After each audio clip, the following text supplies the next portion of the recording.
Welcome in to Check the Mic, presented by Fanduel. Steve Palazzolo, Sam Monson. We're live on YouTube.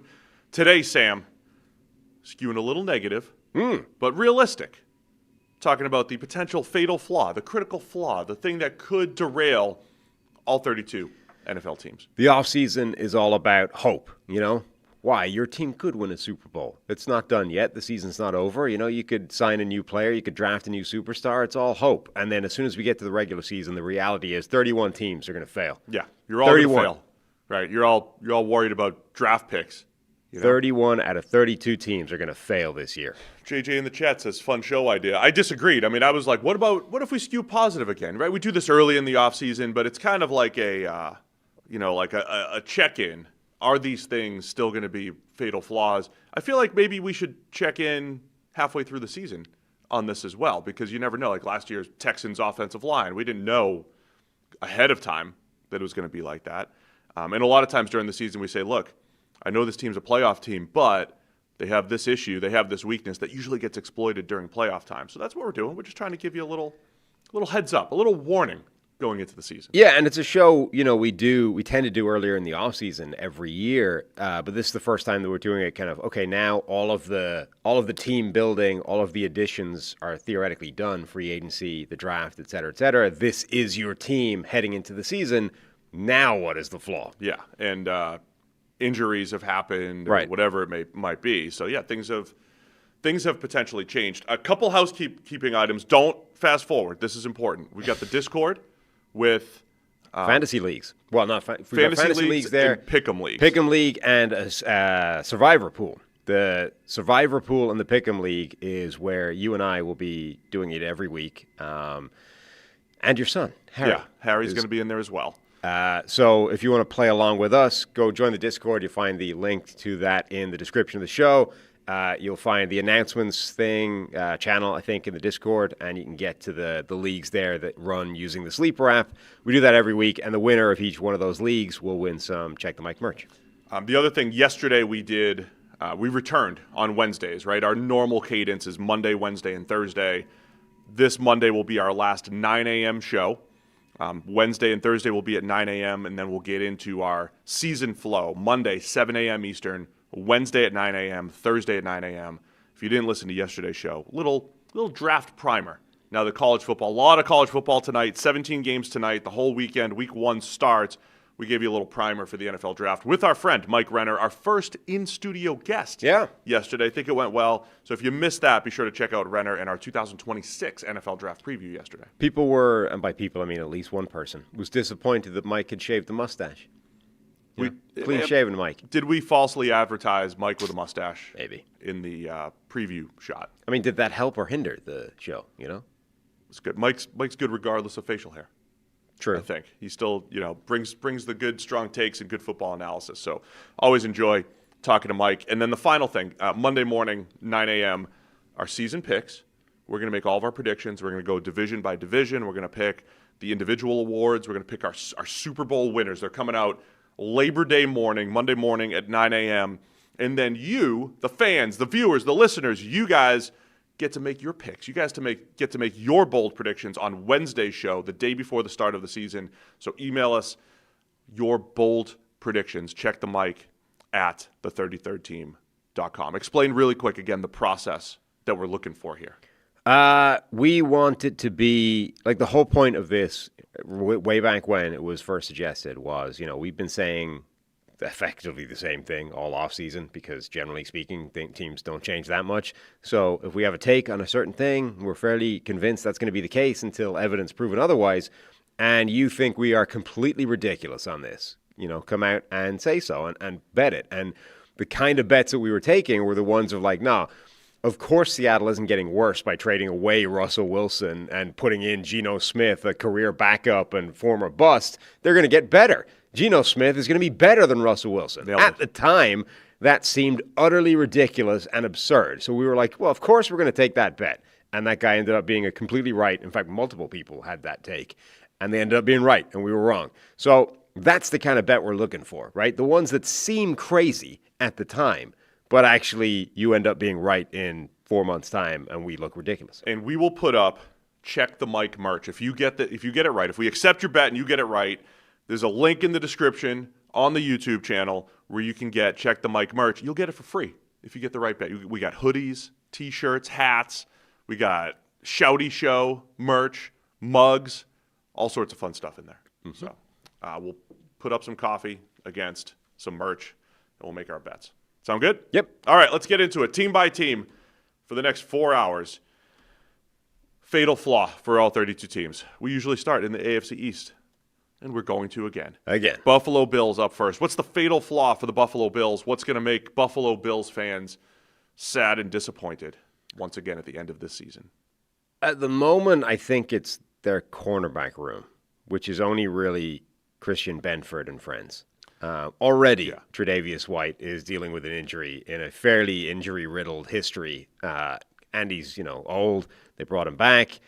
They're kind of relying on him at this point in a way that is not tremendously comfortable. There's some young players sitting behind him to take over eventually, but they're injured or not ready yet as well. So it might end up not being a weakness. Maybe those young players, the rookies, will end up taking that spot and through the year playing really well. And all of a sudden you've got Christian Benford and some young players and you're happy about it. Right now, though, cornerback worries me. Yeah, and look, I was on Cover One, really good Buffalo Bills fan site. I was on their podcast last night talking about this, and I've skewed very positive about the Bills this entire offseason. Of course, they're very good.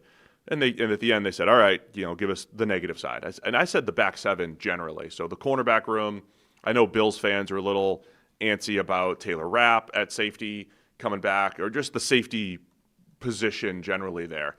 Is Cole Bishop ready to take a bigger role there? So I would just say the back seven. And we've talked about this a lot on the show about the turnover thing and how great they've been at forcing turnovers and preventing turnovers offensively, especially since Joe Brady took over as offensive coordinator a couple of years ago. They've been really good in the turnover margin. That's usually tough to sustain. And last year, against good offenses, against Kansas City, against Baltimore, in the playoffs, this team got picked apart. I know there were injuries. There were things that happened there. The back seven got picked apart. And if they were unable to force those turnovers against Baltimore, it would have been an issue. So I'd say the cornerback room, I'm with you. The back seven generally, particularly against good offenses. I mean, they re-signed Jordan Poyer, who's like 34 at this stage. It's not usually a great sign when you're sort of bringing back a 34-year-old that used to be part of your, glory days on defense. You're like, I can still do it. I mean, if he can still do a job for you, and he might be able to, it's not a great endorsement of who's there already. That was the Bengals bringing Von Bell back last year to save their safety position, and it didn't necessarily work. So Bills are still going to win the Super Bowl, probably. The only other don't thing, worry about it. I mean, the only other way you could kind of look at this, I think at least three quite important-looking players of this team have a very worrying injury history. And we were saying, like, in the first preseason game when most teams are like, nobody of consequence is starting, the Bills were like, every guy that has a massively concerning and troubling injury history is playing 25 snaps tonight. One at every level of the defense. Yeah. I'm assuming You've got Joey Bosa, Matt Milano. Right, Matt Milano, and then Tre'Davious White. Yeah. So I think those three players are all very important for this Buffalo Bills defense overall this season. If any of them are missing come January, unless Tre'Davious White has been, supplanted in the lineup by one of the rookies, they might have some trouble. And all three of those guys are just getting thrown out there like they're normal football players. And they haven't been for a while. Like those guys, I would be trying to treat those guys with kid gloves. And instead they're like, nah, get out there. This will be a fun one to revisit, see if we're right or wrong, or if at some point during the season these all end up coming back to bite here. Miami Dolphins are up next. Fatal flaw for the Dolphins. Who are if you had to rank all 32 teams as far as vibes during training camp, they might be 32nd. I'm not saying that's right or wrong, but I'll start with vibe check. Vibe check's low. 100%. That's the critical flaw. Just critical mass of bad vibes. Critical mass of bad vibes. Chris Greer's out here admitting, we're kind of in a reset mode right now. We were spending too much and we got to, on the eve of the season. Like, normally this is when GMs are out here going, everything's great. We're loving the direction of the team. He did say we're faster, stronger, younger. Sure. But, this is everything about this team feels like a bummer right now. So theirs specifically is the cornerback room. They just picked up Rasul Douglas, which is a good move. but it's a bet. Like if Rasul Douglas was picked up by the Bills, it's a better move because they already have a cornerback one. The second spot is up in the air, and they're battling injuries, and then it's a depth play, and you have this battle between a Rasul Douglas and a young Maxwell Hairston whenever he gets healthy. With the Dolphins, it's like, all right, Rasul, you're our best corner. Immediately. In the last few weeks, they've picked up 3 corners, and they might be the top 3 cornerbacks on the depth chart right now. They picked up Rasul Douglas. They claimed Juju Brents off waivers when the Colts got rid of him. And Jack Jones hasn't been there that long. Those might be their best 3 corners right now. So you've got an older veteran like Douglas, a mid-tier veteran like Jack Jones, a younger upside type of play with Juju Brents. Fine, see what sticks. But it's the cornerback room, and then, of course, you could still go back to the offensive line until they prove otherwise. Fresh starters at left tackle and at left guard. Will the offensive line let the Dolphins down? I think that's a concern this year. Both run game and pass pro from both perspectives there. Critical flaws on the roster. Critical flaws in just, it feels bad everywhere. Why do I feel like you're about to list 5 to 8 things here? I'm not. We're trying to choose one. That's why I think the one is just an overarching sense of doom. It's not like there's a lot of bad things, and it's all adding together so that heading into the season, everybody feels bad about the Miami Dolphins. I do believe they're in a rebuild. Now, where they're going to be competitive, though, they have a good quarterback and they have 2 elite receivers as long as they're healthy. And that can offset a lot. It really can. Only if they all stay healthy and they're able to function behind the offensive line that looks terrible. Understandable. So youth movement, reset, fine, but it doesn't feel great for the Dolphins heading into the season. New England Patriots. Fatal flaw for New England. I'll say the starting point is they could be 1 year away, just as like a starting point. And until proven otherwise, is it the offensive line? Yeah. Even if you like Will Campbell, Jared Wilson, I believe, is going to start at left guard. So just like the Dolphins have a second-year player at left tackle, rookie at left guard. The Patriots might be rolling out there into the season with 2 rookies at left tackle and left guard. 2 players that I like. Right. But you're talking about rookies playing next to each other. I don't know if that's going to, hit the ground running right away. It's just this is why the Patriots are difficult and have a really broad range of outcomes because there's so much might about them. Their receivers might be good. Their offensive line might be fine. Drake May might take a huge step forward.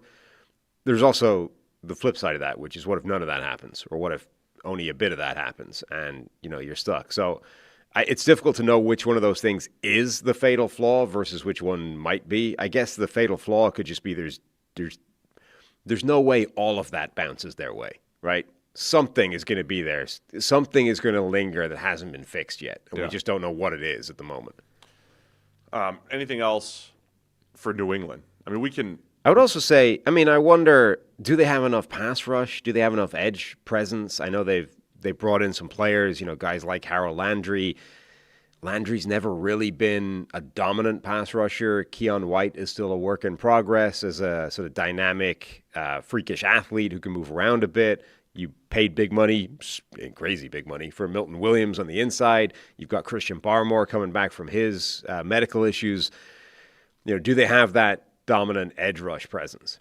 The other one could be cornerback too, depending on Christian Gonzalez's health. Not sure if he's going to even be back for the regular season. So in the short term, it could be just starting cornerback opposite Carlton Davis. The other thing I'll just say, overarching for New England, I think there's a lot of optimism there because Drake May looked pretty good as a rookie in a tough situation. He heads into year 2. They invested heavily. They had a good draft. It looks like they've hit on at least Travion Henderson, and there's optimism for others. And they invested heavily in free agency, and Mike Vrabel came in, right? So there's reasons for a lot of optimism there. But what if it just doesn't hit in year 1? What if it's, you're still in this rebuild where you've a team that's had back-to-back 4-win seasons? That's still the reality. So even with all those additions, it might only land at 7 or 8 wins, or it might only land at a disappointing season. So part of the flaw is like, it's year 1 of building this thing back up again. I will say part of the unknown as well is what if Drake May is just a wildly inconsistent quarterback, right? Like we are. So he was kind of that guy in college, and then part of that was then we got to explain it away by look at his supporting cast, it's terrible, et cetera, et cetera.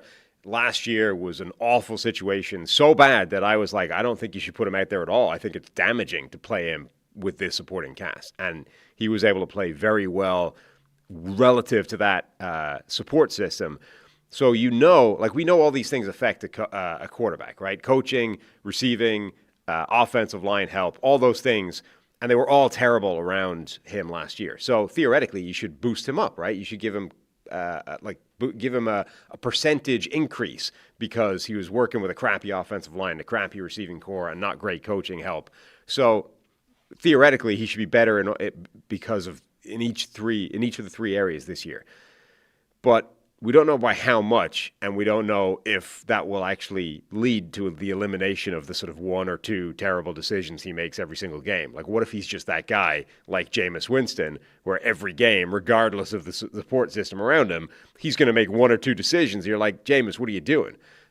He could just be that quarterback. Now, if he is, that's a fatal flaw.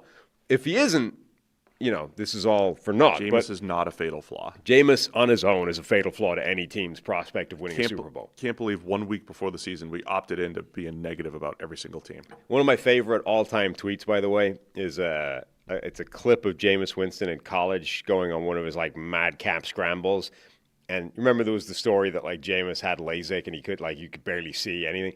And it's just something like college Jameis Winston, blind as a bat, just dodging shapes and colors. It's great. Such a good tweet. Now you can see. No, it's good. Yeah. I mean, it didn't help him, but yeah. Theoretically, he could see. Snow game. It was a snow game. He's throwing those pick sixes. All right, New York Jets. Fatal flaw for the Jets. The fatal flaw for the Jets is probably that Justin Fields is the quarterback. I was going to just say the pass game as a whole. Sure. But that's, driven by the fact that their quarterback can't pass the ball that well. All of my Jets optimism is built around his running ability, maybe the two backs of Breece Hall, Braylon Allen, and Aaron Glenn, Davis. Encouraging to them to run the ball a lot. And maybe shortening games and trusting a defense that I think can be tough. But I would just say pass game as a whole. Justin Fields, his development as a passer hasn't really been there. And honestly, if Aaron Rodgers was back on this team, we'd be asking, man, are they doing enough for Aaron Rodgers? It's Garrett Wilson and who? It's it's Josh Reynolds, and they have Alan Lazard to run the, Aaron Rodgers playbook. But I think it's a poor group of pass catchers overall, and then Fields, who, if you're ranking quarterbacks as passers, has to be near the bottom.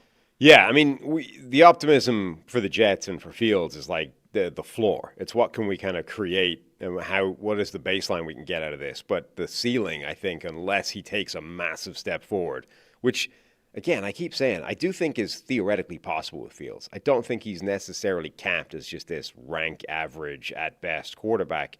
I think there is a jump to be had as a passer. But unless that happens, this team's ceiling is not high. No, it's a timing and consistency issue with Fields. I thought he was a talented thrower and a trust thing. It's a trusting your eyes thing and just turning the ball loose. And this is not an easy thing to fix. There are quarterbacks in the past that have had this kind of thing. Unless they see it and really trust it, they just don't want to put the ball in the air. Fields does that a lot, where he sees it, won't pull the trigger. If you can get him over that mental hump and just get him to cut loose and put the ball in the air, I think you can have a much better player.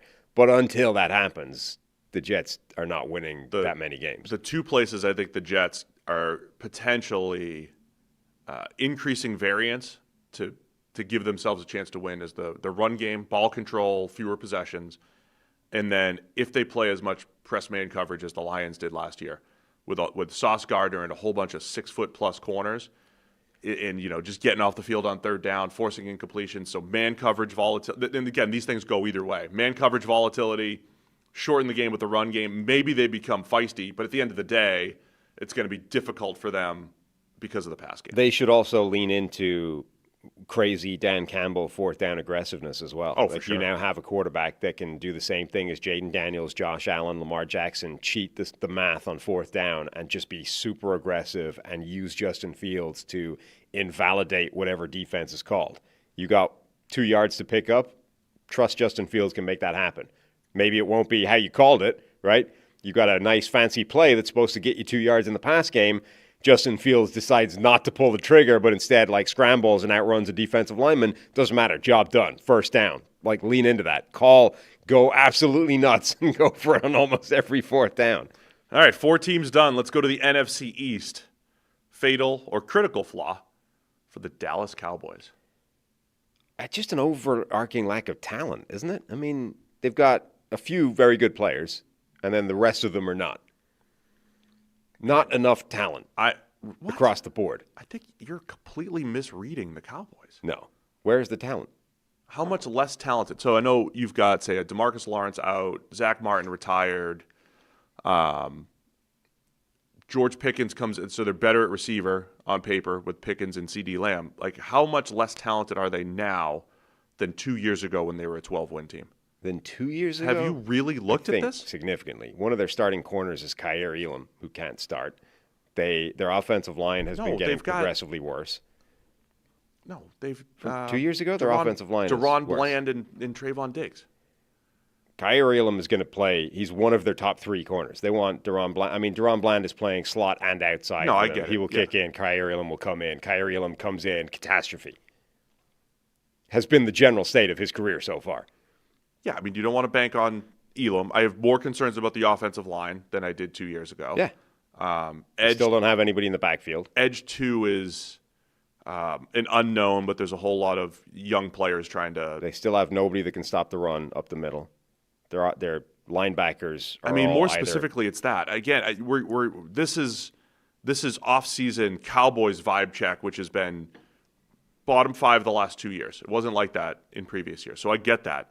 But I think you're missing the point with them when they still have Dak, CeeDee Lamb, George Pickens, ball hawks in the secondary. They still have Micah Parsons as of right now. I mean, they're not completely devoid of talent. That's a ridiculous statement. I didn't say they're completely devoid of talent. I said they don't have enough talent. Yeah, that's not like the fatal flaw is still probably their run defense. And, Mozzie Smith up, in the middle. It's any sort of... Their fatal flaw is you look at the Eagles and you're like, I can't really find a particular hole in this roster. You look at the Cowboys roster and like there are holes everywhere. They have some good players, but outside of those good players, there's holes everywhere. There's a hole in the run defense. There's a hole at linebacker. There's holes at cornerback. There's holes in the offensive line. There's holes in the backfield.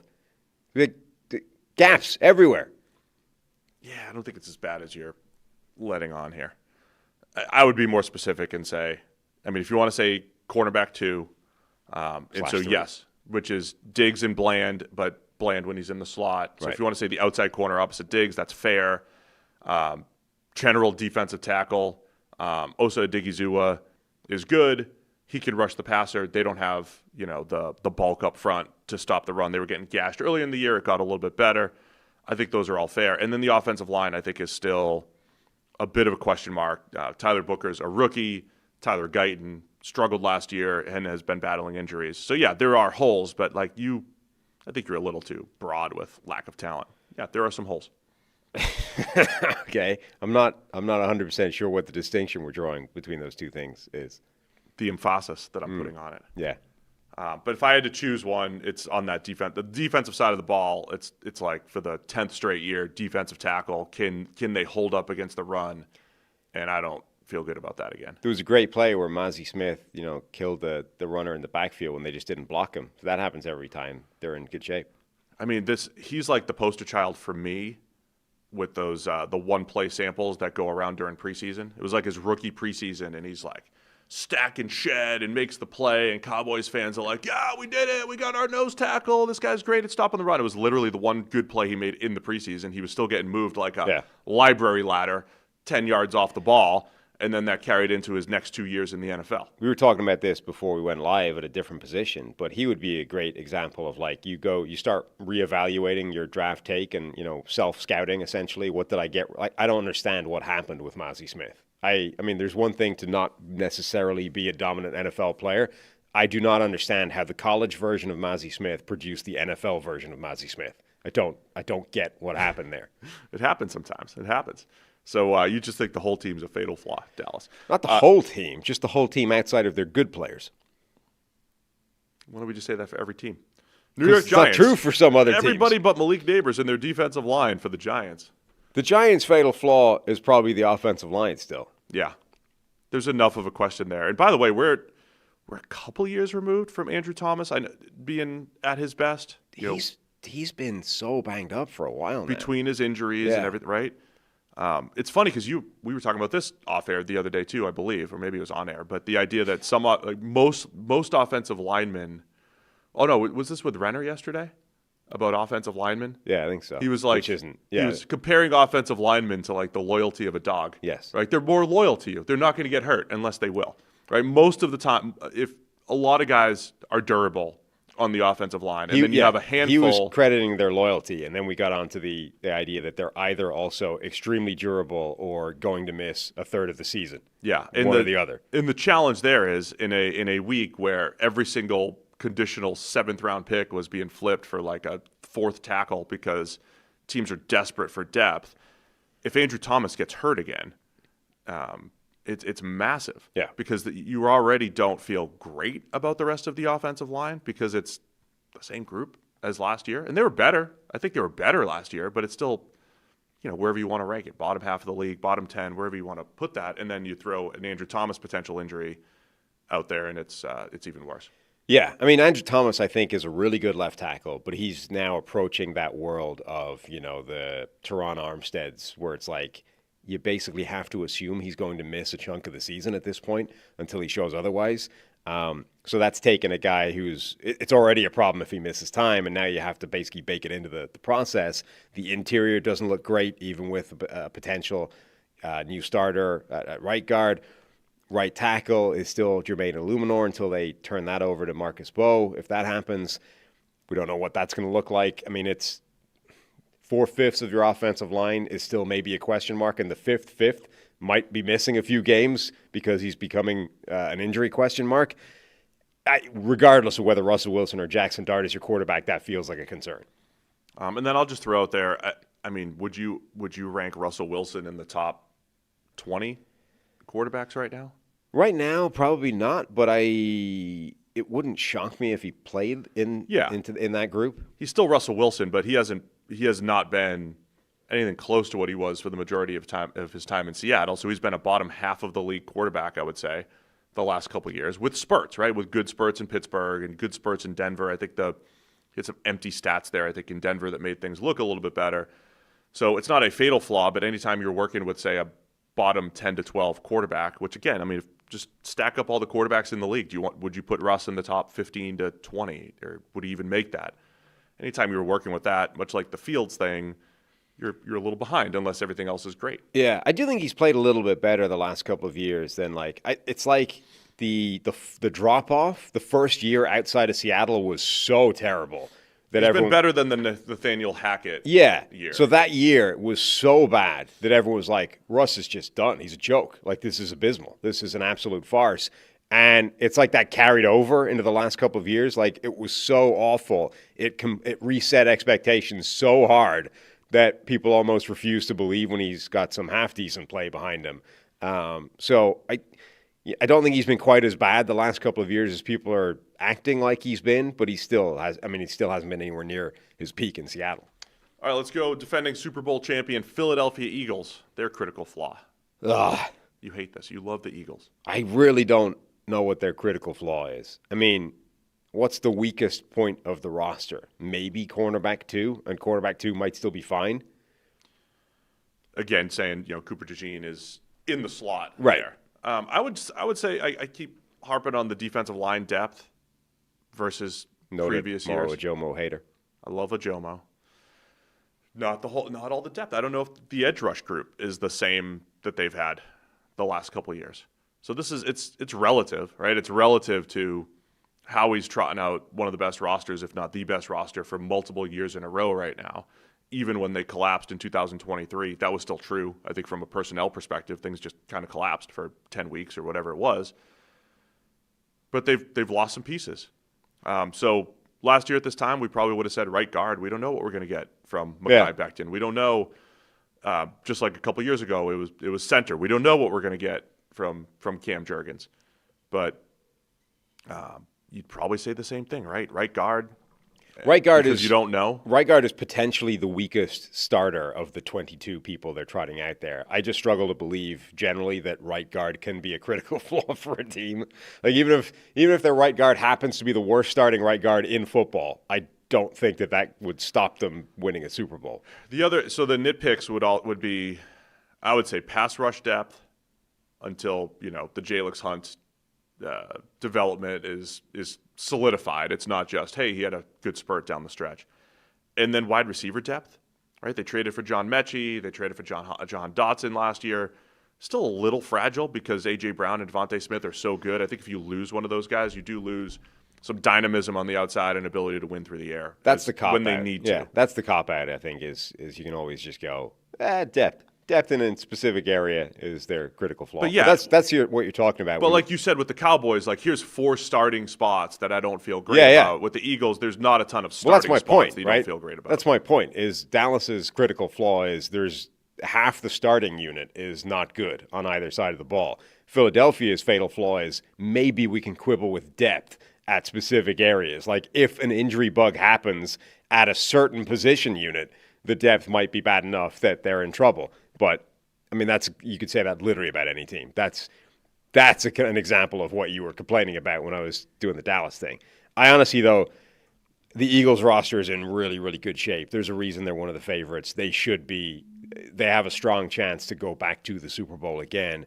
And if you're finding, I don't think you can find a critical flaw on this team. I think you can find potential problems. And like any team, injuries can obviously change that with an injury to a specific player or a specific position group. But, I mean, the Eagles are in good shape. Like, I've seen people really down on their kind of CB2, cornerback 2. Again, the other outside corner. If you assume, call Cooper DeJean, whatever you want, slot corner, cornerback 2 in this team, whatever. The other guy that's going to play outside opposite Quinyon Mitchell, I mean, if it's Adoree Jackson or even Ja'Cory Bennett within this defense, I think that's fine. Yeah. I mean, they're at their best. Like Adoree Jackson's not a terrible player, and that's in worse defenses. I repeat this a lot. We'll wrap up the Eagles. They are always good up front. They're always good on both lines of scrimmage. They're at their best in a Super Bowl caliber team the years that they've been 3 deep at corner. So if you want to say, if we are nitpicking the Super Bowl champs, losing a Darius Slay and replacing him with maybe a Ja'Cory Bennett or an Adoree Jackson is the thing that could separate them from Super Bowl championship and not getting there. It's definitely a downgrade, but like Adoree Jackson might be the best cornerback on the Vikings roster. You know what I mean? Like it's not, and the Vikings are expected to be a reasonably good team. So that's like what we're saying might be the weakest starting spot for the Philadelphia Eagles could actually be fine. Like that's the point I'm trying to make is I've seen people very down on that spot, and I don't think it's that bad. All right, let's go Washington Commanders now to wrap up the East. Fatal flaw for Washington. I mean, the defense as a whole, I think, concerns me when you look on paper. I think cornerback may be the most obvious spot where they might have some problems, but generally I don't love the talent level of the entire defense. Yeah, I think I would be more specific with the defensive line. I thought they had games last year where they got handled at the line of scrimmage, especially against the Eagles, teams that were powerful up front. Yeah. And I don't think they've gotten better there. So pass rush concerns me. I think they ended up with about a mid-tier pass rush, and I think Washington fans have reminded me they had 1 million sacks or whatever it was last year. But a lot of that was game flow-wise. Again, anti-sack guy here. It's not the... An anti-sack No, guy. Sacks are not the best determination of good pass rush. Correct. Okay. I love tackling. Everybody loves a good sack. I'm over here like, how can I word this so it cannot be used against me? No. Just embrace it. That's a great quote graphic. Everyone loves a good sack. Ben is typing furiously right now to put that quote up. So, yeah, defensive line, pass rush, and they're relying a lot on Johnny Newton taking a huge step forward year 2. He was one of the most disappointing, I think, early round draft picks last year. Did not really show much juice at all, even in a one-dimensional, way. Like, hey, just get after the quarterback. Don't even worry about the run. Really didn't. Hey, there you go. Everyone loves a good sack. Didn't make much of an impact. Needs to make a much bigger impact year 2. They have a guy like Frankie Louvu, who's a linebacker in name. God, he's good. Oh, he's so good. Edge, kind of an edge hybrid, blitzer, but one of the few linebackers that can actually rush the passer because he's done that before. You don't necessarily want to rely on Frankie Louvu as much. I love that linebacker duo so much. It's so crazy. You've got like the geriatric ghost of Bobby Wagner still out there just tackling people left and right. And then you've got Frankie Louvu beside him, just this Tasmanian devil of destruction. As a duo, as a combination, I love those two. Yeah, they're fantastic. I would say the front. O-line's better. I wouldn't put them into the bucket, but I don't. It might be weaker still than some other teams, but they're moving in the right direction. So I'll say the defensive front, the front four. Yeah, the pass rush, defensive line, I think is a concern. Cornerback worries me. You need even if Lattimore is good, you need the rookie Trey Amos to be pretty good as well. I think otherwise you've got at least one hole there. Despite the apparently red hot trade market for Noah Igbenogany. Are you mocking the insiders? No, not mocking the. I have no reason to believe that that's untrue. Well, I have. I have small reasons. A couple of years of reasons why that might not be true. It's plausible. It's entirely plausible that multiple teams are ringing the phone off the hook to trade for Noah Igbenogany. I don't really know why, but I could believe it. Careful not to trash the insiders too much. Have a GM job. That's what I'm saying. Within the next year, they could be useful. I'll be feeding them some false information. It's entirely possible that that's true. I just don't understand why it would be true. Got it. Okay. This is the reports that Noah Igbenogany. Look, it's a deep cornerback room in Washington, which you just said is like right, which in and of itself is questionable. Deep cornerback room. They also brought in Jonathan Jones. He's CB4, 5 there. So there's a hot trade market for. There are names that you recognize all the way down the depth chart for that Washington cornerback room, but it's like Mike Samersill is a good player. He did phenomenal work as well playing outside. You want him back in the slot, I think, is where he should be playing at the NFL level. Lattimore has been a great corner in the past. That's getting further and further in the rearview mirror at this point. And then Trey Amos is a rookie. We don't know what he's going to do right away. So, and then as you said, there's Jonathan Jones and Noah Igbenogany. Like, there are names you recognize all the way down the depth chart. But it's like, if Lattimore doesn't play better, if Trey Amos isn't good right away, you might have one good corner, and that's the guy you want to put in the slot, and you might be forced to play outside. Like, very quickly, that's not a good cornerback group at all. No more Noah Igbenogany rants. All right? I just stay focused. Yeah. We apparently multiple teams try to trade for him. Waiting for the next shoe to drop here. AFC North, Baltimore Ravens, fatal flaw. This is another hard one. Did we rank them as the best roster? We probably should have. They are one of the top. I think the Ravens and the Eagles, 2 best rosters in the NFL. Playoffs? Choking in the postseason. Fumbles. Just choking in the postseason is their fatal flaw so far. Fumbles in the biggest games. For most of the time, that's been Lamar Jackson choking in the playoffs, right? Lamar Jackson has not been MVP Lamar Jackson in the postseason for the majority of his career. Last season, slightly different. For the first time, really, I think Lamar Jackson actually played well in the playoffs as a totality. And they still didn't get it done because, for some reason, Mark Andrews decided to drop the ball this time. And to be fair, even in that game, it was a slow start for Lamar. It's not like it's not like he cooked from start to finish in that game. He got it done at the end, just about, and somebody else failed to make the play. But, we are talking again about one of the best rosters in the NFL, and time again, this team just does not do the same thing in the postseason. They have been a multi-year regular season juggernaut. Yeah. Too, right? The last couple of years, almost every time. The Chiefs, too. They can't beat the Chiefs. Right. Or haven't beaten the Chiefs often enough. That's been partially their kryptonite. But they wrecked the Bills last year in the regular season. They wrecked every good team in 2023. Every hot team. Remember the Christmas night game against the 49ers? Super Bowl preview.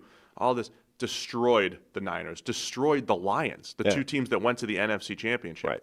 Every non-Chiefs team that was an elite team or close to it over the last couple of years, except maybe they lost to the Eagles last year or lost to the Chiefs.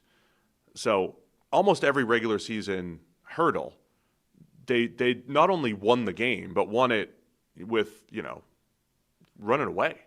So they could be a dominant team. They're a dominant regular season team.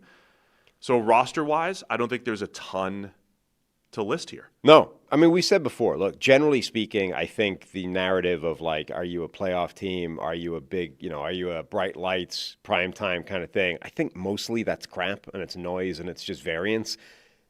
Every now and again, I think there's a team that it is actually true for. And I think at the moment, until proven otherwise, you have to throw Baltimore in the category of they have been postseason disappointments relative to these other teams. Even Buffalo, right? And this is, people will say, like, what's the difference between Lamar Jackson and Josh Allen? These are two guys that are MVP caliber in the regular season, and neither one of them has been able to do anything in the playoffs. The one difference, though, is I think Josh Allen has actually played up to that level in the playoffs. It's just that 13 seconds to go, they squib kick, and the defense craps itself, and Josh Allen doesn't get his win, right? Like, that's different from Lamar Jackson, who for the majority of his playoff games has not played at the kind of level that he himself sets during the regular season. So I think in this instance, it is fair to say that currently the Ravens look like playoff chokers. And until they right that, they deserve to wear that. You're just going to sit here and piss off every fan base. I mean, we're listening to critical flaw. 1 week before the season. Their critical flaw right now is that they can't win a playoff game. It's the playoffs. It's not my fault. I didn't do it. It's the playoff rounds. I didn't drop the ball. It's big games. You didn't fumble. I didn't fumble. You didn't drop the 2-point conversion. That's what I'm saying. Cincinnati Bengals fatal flaw defense. Next. Yeah, pretty much. Or, I mean, defense and... based off preseason, for whatever it's worth. Yeah. It's run fits. Any run. Sure. Any run, it felt like they were two men down where they needed to be. But I was assured that T.J. Slayton would fix everything on that defense. Look, he still could. Anyway, defense, yes. I would also be quite concerned about that offensive line. It's not great. It's similar to last year. The reason for optimism there would be rookie Dylan Fairchild potentially stepping in. They just signed Dalton Reisner. Yes. So, who I was reliably informed through the insider tweets that we're not trashing, did not allow a sack in the last 2 years per PFF. Per PFF, per the insiders. Do not. I can only use assume offensive line sack totals. I can only assume, otherwise this would be a misleading piece of information. I can only assume that his PFF grade was correspondingly excellent during those 2 years. I can't check that right now, but I assume that to be the case. You'd assume, because 0 sacks, that's all you need. That's what I'm saying. Otherwise, that would be a misleading tweet. Probably should have been an all-pro the last couple of years, if we're being honest. If that's the most important thing. Because alternatively, it might be that he was playing not well, but somehow that didn't result in sacks being given up. My PSA is always do not use sacks allowed, either positively or negatively, for offensive linemen. Or only use it when it also matches reality. Don't use it when it specifically does not line up with here's play. A guy who doesn't allow pressure. Correct. Has a very good pass blocking grade. And also has not allowed any sacks for 2 years or whatever. There you go. The only time I think I've used the stat was when Joe Thomas retired. And he allowed 12 sacks in his entire career, and then his replacement allowed 12 in his first 10 games. That was the only time that it was allowed to be used in my mind. I don't have a problem with using it as a data point. What I have a problem with is what we just outlined, which is when you use it as a data point and it specifically does not line up, does not match the other data points that you can give, right? Yeah. Like the problem with the stat is not that it's inherently terrible, it's that it's clumsy. It's a blunt tool, and sometimes the blunt tool does not match up with when you get deeper ingrained. It's always the RBI discussion. It's not. Right? It doesn't. You can cite RBIs in baseball, which, by the way, RBIs should be pluralized. People who say RBI, the plural version RBI, are pretentious. Okay, and it is obnoxious. Do not be one of those people, Sam. RBIs. Plural. Ribbies. I can promise you I won't be, but not for the reason that you're talking. It's like using RBIs. There's 12, 15, 30, 100 other stats better than it, so just don't use it until you put the other ones first. Okay.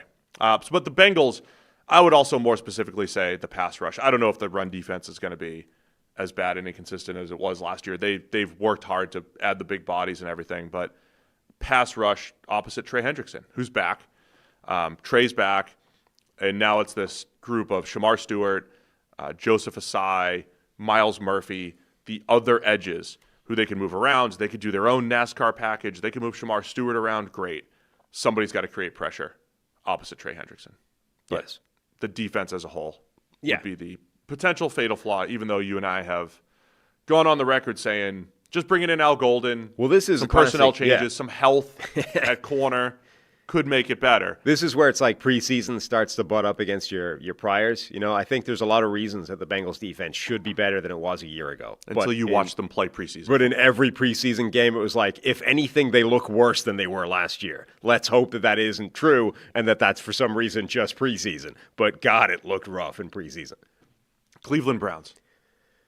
Quarterback. See, this is where what you said about the Cowboys when you were like, everything. No, theirs is easily quarterback. They're starting Joe Flacco. I mean, QB, yeah. They said corner. No, quarterback. They're starting Joe Flacco. If and when Joe Flacco plays his way to the bench, they're turning the keys over to a rookie. Whichever one is, TBD, probably Dylan Gabriel. But so Maybe Gabriel carries them to the playoffs. Joe Flacco is not a good quarterback right now, right? He's going to play his way to the bench. When he does, Dylan Gabriel has probably won this starting job, and he has an ill-advised pick six in his short resume. And if and when he plays his way to the bench, you're turning the keys over to Shedeur Sanders, the final outing of which we were saying he took 5 sacks, and probably none of them he should have taken. So quarterback is their critical flaw. Everybody loves a good sack. Everybody loves Especially a good sack. Shedeur. Shedeur loves a lot of good sacks. Jeez, no, stop. He like five. We're football discussion. Everyone loves a good sack, especially Shedeur. Talking about football. Especially Shedeur. Man, that'll get the socials running. This be good. Yeah. This is right up there with Skip Bayless's last year. Make sure the comma is either inserted or omitted in the proper position. Yeah. I would say receiver is a bit of a question too. Sure. Like Jerry Jeudy what's Jerry Judy's career?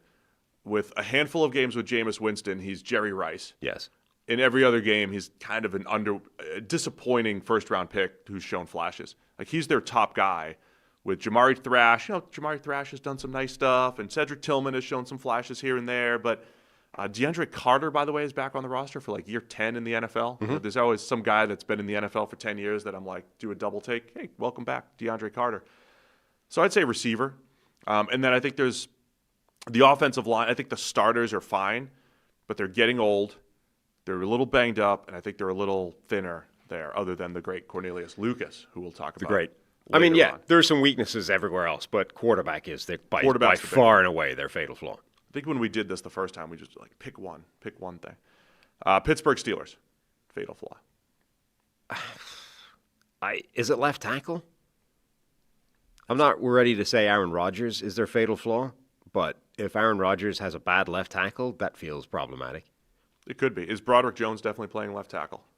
I believe playing so. on the left side. Broderick Jones has had a rough start to his NFL career. Yes, at tackle, to say the least. Until proven otherwise, is it wide receiver 2? Even as Roman Wilson fans, but coming off a third rounder, coming off of an injury, unproven. I tried to say yesterday, whatever show I did, question marks aren't necessarily weaknesses, but it's a question.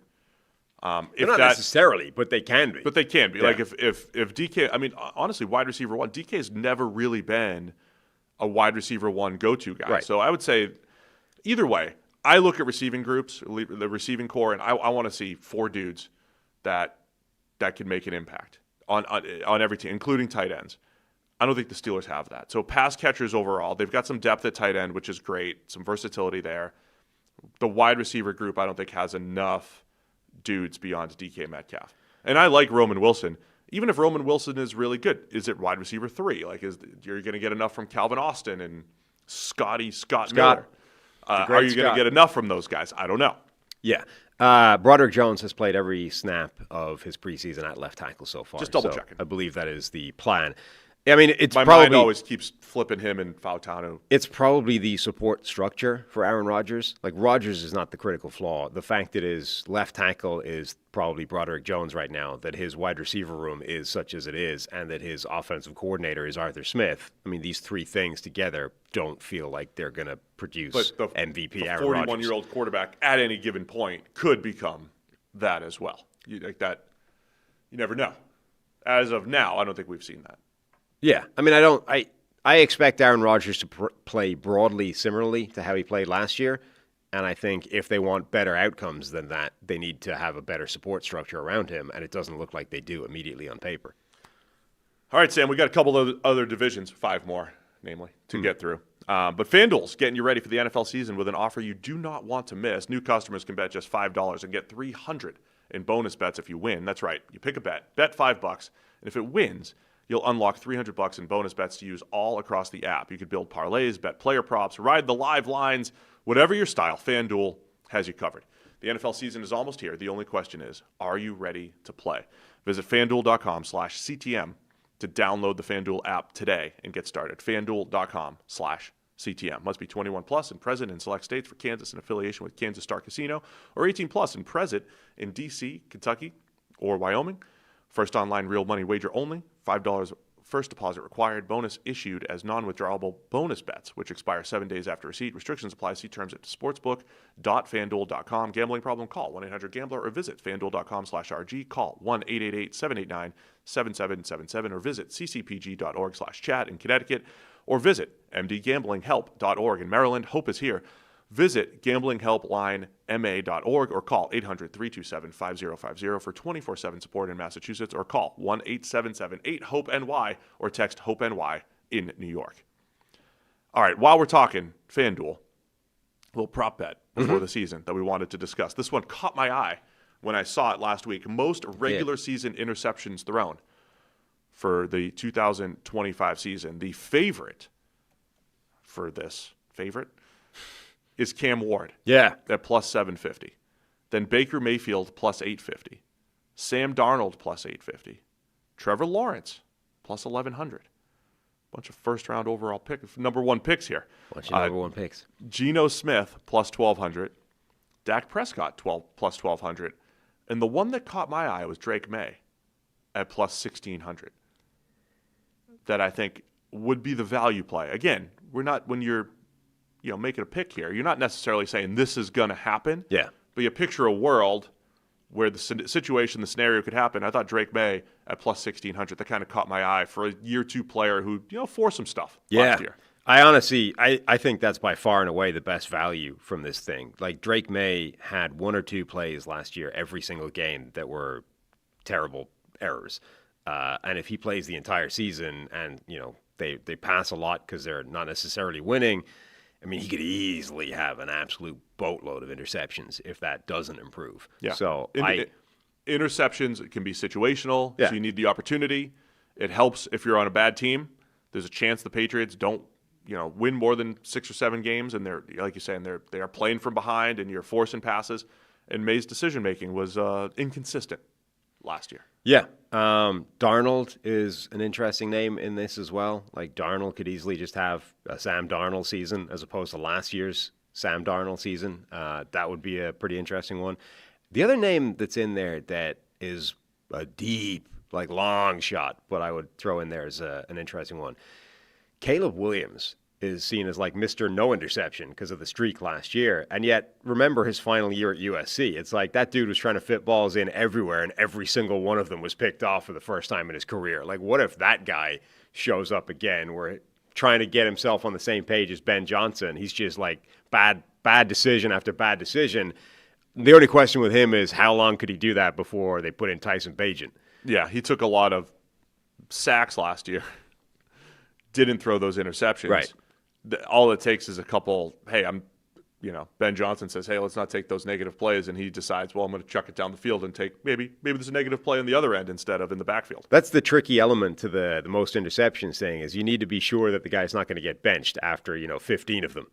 I doubt, he's not tied to Caleb Williams. I doubt he gets benched. Again, we're painting pictures of things that could happen, Yeah. Bears fans. I mean, Baker Mayfield's never getting benched, Cameron Ward's not getting benched. Darnold could get pulled for Jalen Milroe if he went on a catastrophic run. I wouldn't Not seeing that. I wouldn't advise it, but I'm saying, this is like critical mass of interceptions is Yeah. the kind of thing that can change the depth chart. You know what I mean? So at some point in the run, it's like, is this guy going to get given more games to keep throwing interceptions? Lastly, how many games would Jameis Winston need to play for you to put him as the favorite for this? 7. You give him 7 games. 7 games, Jameis could lead the league. What are his odds? He's I can't even find him on the third string quarterback. Is like he's probably not listed. I plus- bet if you plus 100. I bet if you called them up though, they'd give you the hey, what are the odds for this? They'd give you that. Give me some odds on Jameis Right. leading in interceptions. I'll take it. Visit FanDuel.com/CTM to download the FanDuel app today and get started. All right, we were talking about Chicago Bears, but they're up next. Going through the NFC North here. Fatal flaw for the Chicago Bears.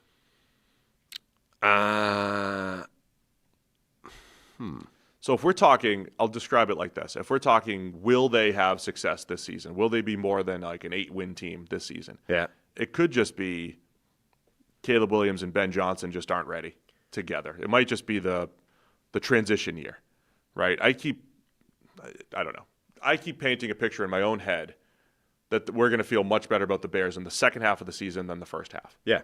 And maybe that's a part of it is the transition of Ben Johnson and Caleb Williams together as a starting point. Is it that their own head coach seems to hate their left tackle?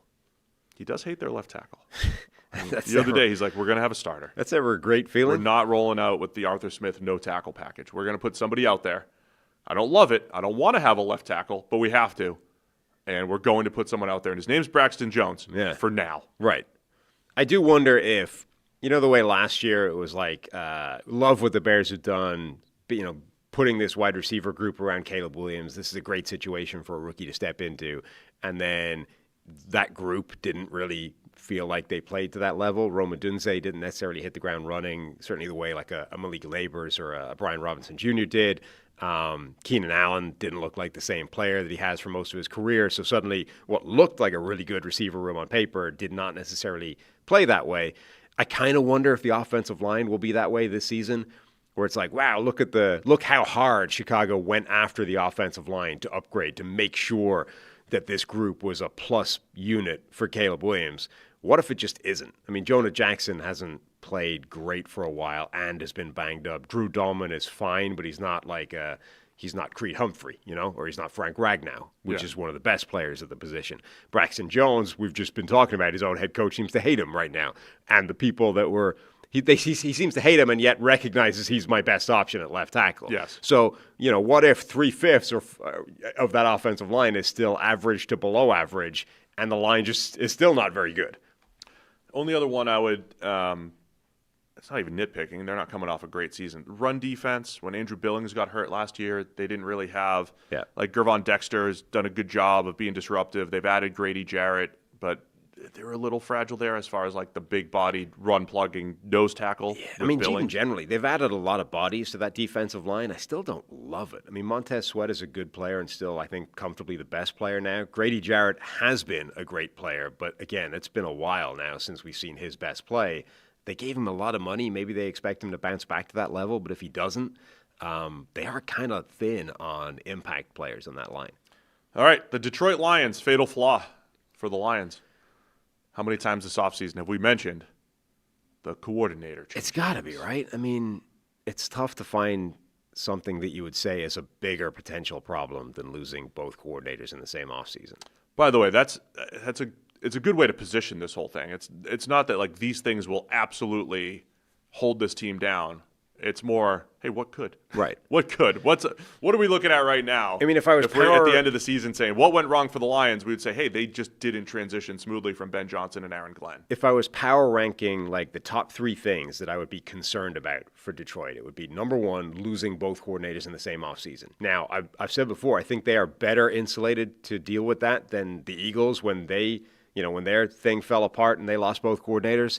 But it's still, I think, the biggest question. Number 2, the second pass rusher on the edge outside of Aiden Hutchinson. And that may end up being Zadarius Smith again, called up off the street and brought back in.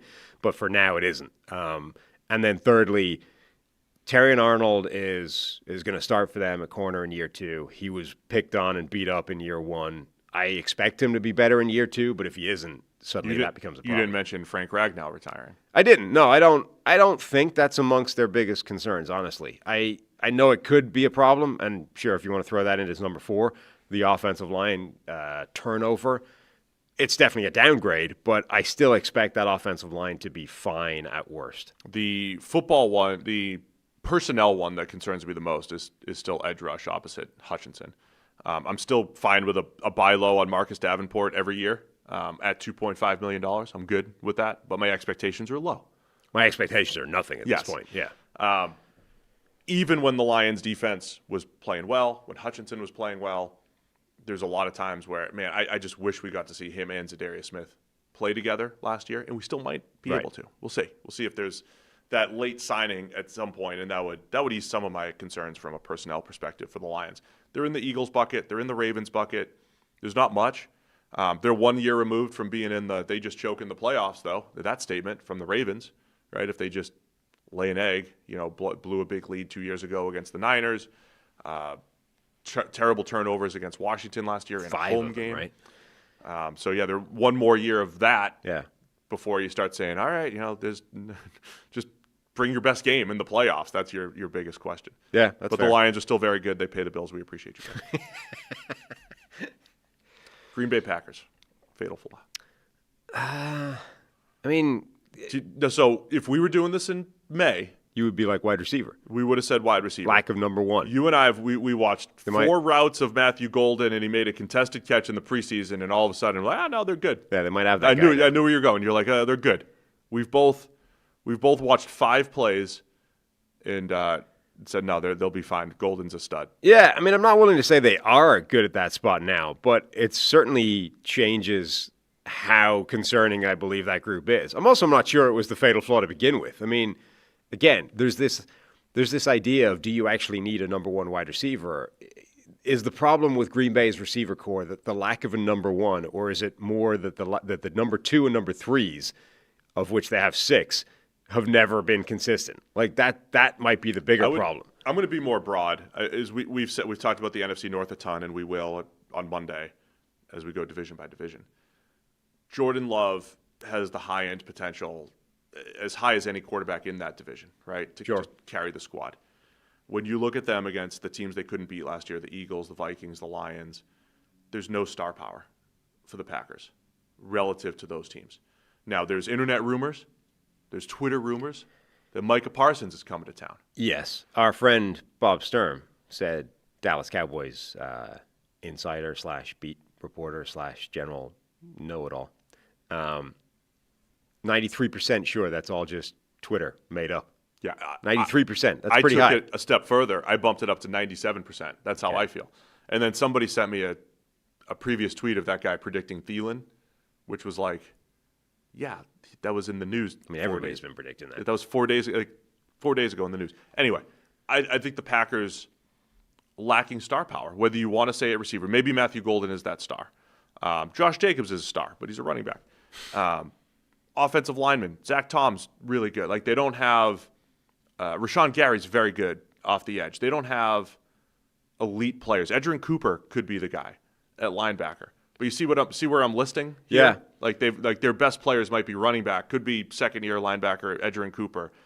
They don't have the same kind of high-end star power that some of the other teams have, particularly in the NFC. I'm still worried about their cornerback group. True. I like the players that they have. I don't really understand the way they've assembled this group, who still seem to me to be a collection of slot corners who are going to have to play outside. Keyshawn Nixon, Nate Hobbs in particular, those two guys, each of those guys I think is better in the slot than they are outside. Nate Hobbs demonstrably so. Like, you can find the splits in his career that say, to date, he has been a significantly better player in the slot than he has been playing outside. I don't really understand why they've gone after those guys and been traded away. Jair Alexander. I don't know. I worry about, like, those guys are going to go out there and cover Justin Jefferson twice a year, right? They've got to go out and cover some really good wide receivers playing on the edge. I worry that they can hold up. All right, let's go Minnesota Vikings to wrap up the North here. Critical flaw for the Vikings. Same position? Yeah, I'm going to stay at corner. I think this, I mean, it might be J.J. McCarthy. Who knows? But as you said, an unknown is not necessarily a negative. The cornerback group, if he though, lays an egg week 1, we'll say it's him. Yeah. He could easily be their fatal flaw. But at the moment, we have no idea either way. Right. Jeffrey Okudah is going to start for this team, and there's no evidence in his NFL career that is a good thing at the moment. That's not an unknown anymore. That's a known problem. Yeah, I think that's fair.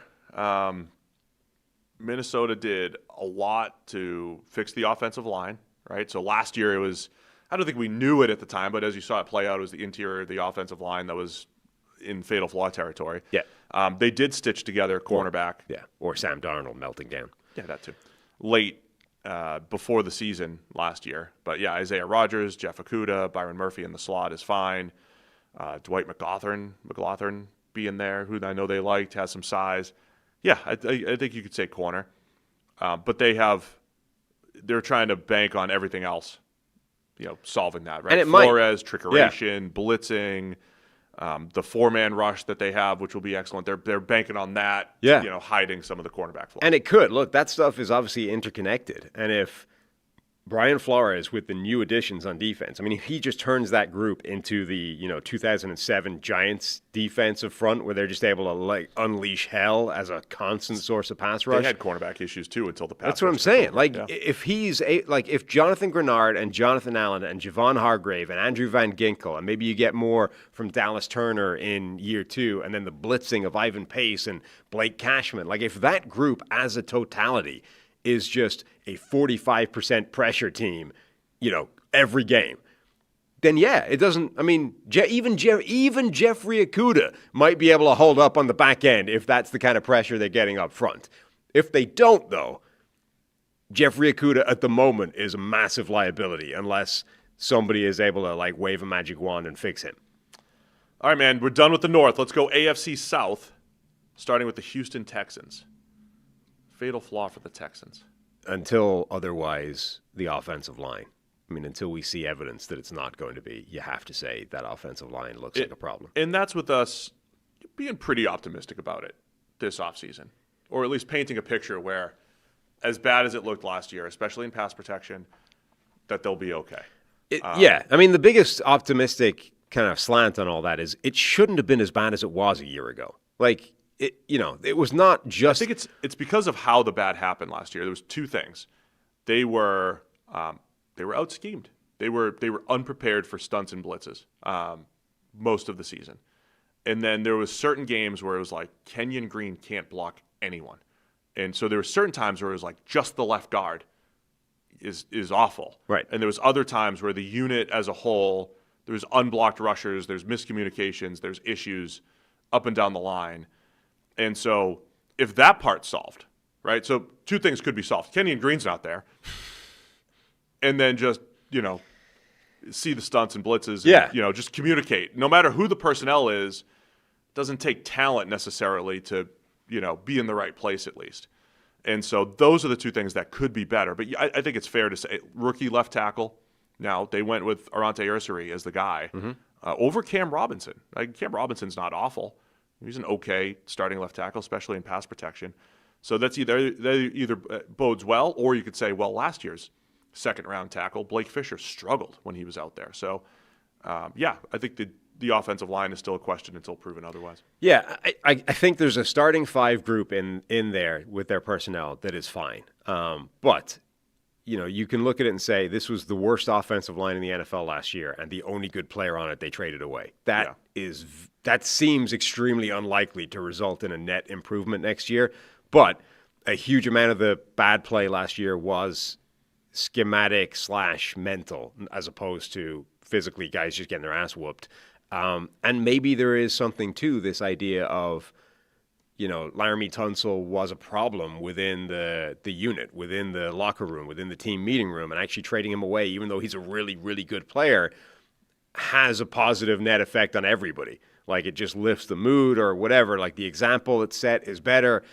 I'm willing to believe that there's something to that, and maybe Arante Ursary will be a worse player than Laramie Tunsil. But maybe the removal of Tunsil's influence from the group improves the collective so that even... We've been very kind to the Texans this offseason. Now, if we're in negative, he dragged me into negative land right now. Yeah. The best offensive lineman on the Texans is Titus Howard. Yeah. That feels like a problem. That's what it is. Right. Laken Tomlinson was 6 years ago. But sure. It's Jake Andrews, unproven. Ed Ingram has never played well at the NFL level. Right. Ursari's a rookie. Blake Fisher's in his second year, didn't play well. I'm just listing starters and backups. Juice Scruggs, Jared Patterson, okay at best. They don't Titus have... Howard, tackle/guard hybrid over the last couple of years, is the best player on the line. That's not great. They have like 9, offensive linemen still on the roster, and you wouldn't be confident of any of the 9 playing above average football this year. There we go. That's what we're here for. Straight negativity. All right, where are we going next? Lost my list. Indianapolis Colts. Daniel Jones is the starting quarterback. Depends on which show we were doing here. Yeah. I mean, there's a world, again, there's a world. You can paint a picture that is not an unreasonable argument to make that Daniel Jones has a career year in the best situation he's ever had. And if that happens, the Colts could make the playoffs, could win the division, could be good. I would say that's not the most likely outcome, though. And if you were drawing the bell curve of, Daniel Jones' seasons this year, if you ran the simulation 10,000 times or whatever the nerds do, the most likely outcome for him is he's probably still Daniel Jones. And if he is, the Colts aren't winning that much. That's the social clip right there. Just to get it out there for all of our nerd friends. Yeah. You run the Sims. I mean, I'm not saying it's a bad thing to do. I'm just saying I don't do that. You run the Sims. There's just a big chunk in the bottom 20th percentile. I have no simulation to run, There's a big chunk in the bottom 20th percentile, and then there's the 2022 outlier season in the 80th. Exactly. So, where's the middle of that bell curve? The middle of that bell curve for Daniel Jones is probably still rank average play. So there we go. Colts. Center right guard is a question mark. I like a lot of everything else the Colts have done. If I said what I said about Green Bay, lack of star power, I'll just add that for the Colts as well. I think DeForest Buckner is a star. Yeah. He's maybe the most consistent player in the NFL for the last 8 years. Star power for the Colts, I would also say. Yeah, I mean, if you're going beyond the Daniel Jones thing, you can say, do they have enough juice on the edge or pass rush generally? Are they bringing enough heat on that defensive line? No, I don't think, unless, again, a big leap forward from Latu or JTT hits the ground running as a rookie in a way Latu didn't. You would say that's a potential problem, but I'm not looking beyond Daniel Jones is the problem here. All right, Jacksonville Jaguars. What if Trevor Lawrence just isn't very good? Wow, that's not a fatal flaw. That's a question. How is it not a fatal flaw? What if Trevor Lawrence is just an average quarterback? Yeah, I mean, you could say that about we could say that about Darnold. We could say that about Caleb Williams. We could say that about Drake May. We could say that about a lot of players. Like, what if this player is just not good? And a lot of those players will be the fatal flaw for their teams. Yes, if every quarterback is average or worse, their teams will probably not be good. Uh-huh. Yeah. That's my point. If Trevor Lawrence isn't good, he's the fatal flaw for this team. Yeah, but over the last few years, he's generally been good. He's been fine. It's been good. It's been pretty fine. I would say the offensive line that, is mostly back intact. Run game wise, pass pro, they're okay. I think the offensive line is a question. I think the cornerback room is a question. Adding Jordan Lewis, you have Tyson Campbell back. Monteric Brown did some nice things, but I don't love that group. They'll play less man coverage. That'll help. Less man coverage than they played last year. Mm-hmm. Doesn't matter because they've got the Barbarian on the roster. Did he make the team? As of now. Excellent. He's on the squad. Excellent. I just don't think you're holding. Yes, if Trevor Lawrence isn't good, if Trevor Lawrence reverts back to Urban Meyer territory. No, I don't even need him to do that. What if he doesn't get any better under? He's been given the Liam Cohen fixed Baker Mayfield treatment. Therefore, Trevor Lawrence is going to be great, which has been. Trevor Lawrence's entire career has been a lesson of people expecting him to become great and never actually doing that. Yeah, I think you're just falling. He's been a good NFL quarterback the last couple of years. I was very concerned with his first 4 or 5 weeks last year, and then he kind of turned it around. with him at this point, you could say the injuries. And I know last year's he gets knocked out, concussed, which was unfortunate. But he had been injured previous weeks. Like and in 2023, when you saw the drop off in his production, it was when we were like listing all of his injuries, much like Justin Herbert that year. Hey, this dude's got 5 injuries that he's playing through, and then they finally just shut it down or whatever. I think that's a concern with Lawrence. I don't think him being a bad football player is a concern. Again, he's been I'm good. not saying bad. He's got look. You said not good. Right, and there's a difference between not good and bad. There's layers of gray in between the two. It's an extremely blunt tool, but sometimes it's directionally sound. He has like a career passer rating of 85. That puts him right in the rank average territory of that's fine. You can be a starting quarterback in the NFL in that kind of category, but nobody's happy. More specifically, I would say the line has some questions, both, again, power-wise from a run game perspective, pass pro standpoint, and then cornerback. If Lawrence plays the way he has played the last few years, I don't think that's a fatal flaw. I think they can win with that if everything else is good. Win I don't how think much? That's the flaw. What? Win how much? I mean, if he plays the way he did last year, they're between a 7-10 win team, right? They're in that range of outcomes. As however you want to judge it, an 80 graded PFF quarterback, 12th to 15th in QBR, or whatever metric you want to use.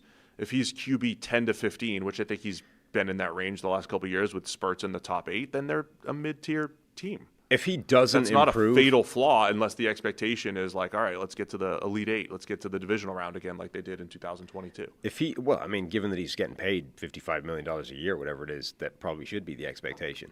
If he doesn't improve... I know that, but I'm just saying it's not a fatal flaw for the team. If he plays at the same level and they only win 7 games, it's because something around him has also failed. If he which doesn't is what we're trying to highlight here. He is a problem on this team. He might not be the biggest problem. Because of the price tag but and the he's expectation. a problem. Yeah, I get that. I understand. I just wouldn't list... I just feel like it's a slightly different standard because we could have said the same thing for Tua, who has great stats and doesn't play well against good teams. So he's the fatal flaw for the Dolphins. And Brock Purdy's the fatal flaw for the Niners when we get there because they're making $50 million a year, and if they're not a top 5 player, then they're not worth it. I would say both those guys have played significantly better than Trevor Lawrence in the last few years. Oh, jeez. Did you forget the 2023 season where every good Lawrence pass was dropped? No. I can't wait to see Trevor Lawrence. More Trevor Lawrence data points this year. Let's move on. Where are we? By the way, shout out to I didn't catch his name. But he follows. Shout out to guy I didn't catch his name. But we were interacting on Twitter. Shout out to the guy I don't know who you are. This is our listeners are going to love this. Of our millions of listeners, at least tens of them are going to want to catch the history of the Jacksonville Jaguars from 1995 to 2002 episode. From the guy whose name you don't know. That I've retweeted a couple days ago. Got it. Yes. That I want to join his show. Okay. I can't imagine there's a big, waiting list. No, I have a passion project. I want to go year by year. Say I could go 95 to 2010 or so through the Jags. Yeah, I don't want to speak. I don't want to speak for the guy, but I imagine we could make that happen if you want to go on his show. I think I want to do that. Maybe to 03, just the Brunell era, 95 to 03. We'll go. Maybe 07. 07 was fun for the Jags. All right, nobody cares. But go check it out. I'll retweet it again. Tennessee Titans, fatal flaw for the Titans. The quarterback might not be good. He might not. Just do this for everybody. Yeah. Falcons, Michael Penix might be terrible. Bryce Young might not be good. Very Saints, the quarterbacks aren't good. Baker Mayfield might not be good. Well, we'll just do it. We'll do the same thing we did with the Jags. Sure. Sorry, I'm being mean to you. I apologize. Let's go Titans. Fatal flaw. Team's not that good right now. Yeah, it's kind of like... they're resetting. It's a little bit like Dallas, just like an overall cap on the talent level. I don't actually think theirs is as bad as... They're coming from the opposite direction. I don't think theirs is actually as bad as people are assuming it is. And if I can't believe you put Dallas. How many games do you think Dallas is going to win this year? 8. 8 games. Yeah. Like, do you hear yourself? You're like, you make it seem like Dallas has zero talent. Like the sixth best player on Tennessee, on Dallas is better than every player on Tennessee. Like, it's just not the same. Other than Jeffrey Simmons. I don't understand your complete inability to grasp nuance today. Like today, for some reason, you are Mr. Black or White. I'm like, the brief here is, what is the critical flaw that's going to stop your team winning a Super Bowl? The thing that's going to stop Dallas winning a Super Bowl is the fact that outside of like 5 very good players, they're not very good, right? This is a perfectly reasonable standard. That doesn't mean every other player outside of their 5 guys is like the worst player in the NFL and there's no talent there whatsoever. I haven't slept much in a couple days. Outside of those 5 guys, the average talent level is not good, which is different to a Philadelphia team or a Baltimore team or a Detroit team or one of the actual good teams in the NFL, where if you take away their top 5 players, the average baseline is way higher than Dallas's. Okay. I'm tired. Haven't slept much the last couple days. So, whilst Dallas is a better roster and football team than Tennessee, because of those 5 guys they have that are extremely talented, when you get beyond that, the baseline talent level of players 6 through 53 on the roster for Tennessee and Dallas is not that different. And yet the vibes will be very different because people are coming at it from different levels of expectation. Tennessee being the number 1 overall pick, Dallas being a team that shouldn't have been as bad as they were a year ago. All right. Has that been helpful? A little bit. Okay. Fatal flaw for Tennessee for me. Pass rush. It's more specifically. Right. Don't have great pass rushers. I like Arden Key. Draymond Jones is okay. Jeffrey Simmons on the interior. I don't think there's enough straight-up juice there. They had brought in Oladejo. Femi Oladejo in the second round. He's not ready to rush the passer yet. Developmental type of prospect. Cornerback's a question. Assuming L'Jarius Sneed is out there and healthy and more of his Kansas City self. Cornerback 2 right now could be Darrell Baker. Late round rookie Marcus Harris. They won the waiver claim on Jalen Armour-Davis yesterday. So cornerback's a bit of a question. They have questions up and down the roster. I think they claimed a chunk of guys, didn't they? They Tennessee. got 4, I think, that they brought Which in. makes sense. I mean, you're top of the waiver claims deal. Linebacker's a question. They've got last year's 7th round safety conversion, James Williams, who's kind of a safety linebacker hybrid at Miami. Like, there's some very specific questions on Tennessee. The fatal flaw, though, is just Jeffrey Simmons is the best player, and then maybe like Calvin Ridley, and you're struggling to find the best players on Tennessee right now as they transition. Yeah, I mean, they've got some holes on defense, but overall I think that group has a talent level that's better than it played last year and that people are giving it credit for. My concern would be the support system for Cam Ward. Calvin Ridley is a good player and is a great route runner. Best receiver in the NFL per Cam Ward. Sure. He is, however, also somebody that's been consistently better as a number 2 than a number 1. And outside of Calvin Ridley, they might not have another impact receiver. Tyler Lockett, can he bounce back in the slot? Can he rejuvenate his career? Or is he very firmly on the downslope? Van Jefferson, is the other guy there. Like, that might not be near enough for Cam Ward to survive. The offensive line, they've done great work. They've added a lot of bodies. They've tried to overhaul that group, but Dan Moore Jr. has been average at best, and that's when he doesn't have to play Myles Garrett, where he turns into the worst tackle in the NFL. What if that line isn't as good as they want it to be either? Like, if both those things are a relative weakness for Cam Ward, he might be in too far. All right, man, let's go 3 more divisions. Let's go NFC South. We're going to go Atlanta Falcons here. Let's hold off on the right tackle discussion for a minute because this one popped up, right, with Caleb McGarry getting injured. Other than right tackle, which I do want to address, what could be the fatal flaw for Atlanta? It still has to be the pass rush, right? Because it's unproven. Yeah, it's like what if they went more aggressively at it, but it's still. I mean, look how young that unit is. Forget where they were drafted for a moment. Like almost everybody in that group is like the first couple of years in the NFL. There's very little in the way of like proven NFL experience here. I mean, what? Braylon Trice, James Pierce, Rook Ororo, Brandon Dorlus, Jalen Walker. I mean, even Arnold Ebiketie. There's a lot of. I mean, that's 5 guys just to begin with who were all in their first 2 years in the NFL. It's one of those things that I think is good from a team building standpoint, and again, question mark doesn't mean flaw, but it is one of those, until proven otherwise, the pass rush is a question. It was a major issue for the defense last year. Hung the secondary out to dry. They had to start blitzing like crazy, using Caden Ellis and this hybrid, just as a blitzer a lot more. It was an issue, and so that's why they've addressed it. I just don't know if it's – and then was it officially addressed, right? So specifically, Braylon Trice, he's okay. Like, I liked him as in the third round, maybe as a late second. Jalen Walker has shown flashes. I think if you stacked him up against other one-on-one pass rushers in the first round over the last couple of years, he's okay and has the potential to be good, might get there. And I think James Pierce is really good, has the potential to be really good, needs to finish plays better. We saw that in the preseason where he let some QBs he lost contain on some QBs and he didn't finish plays.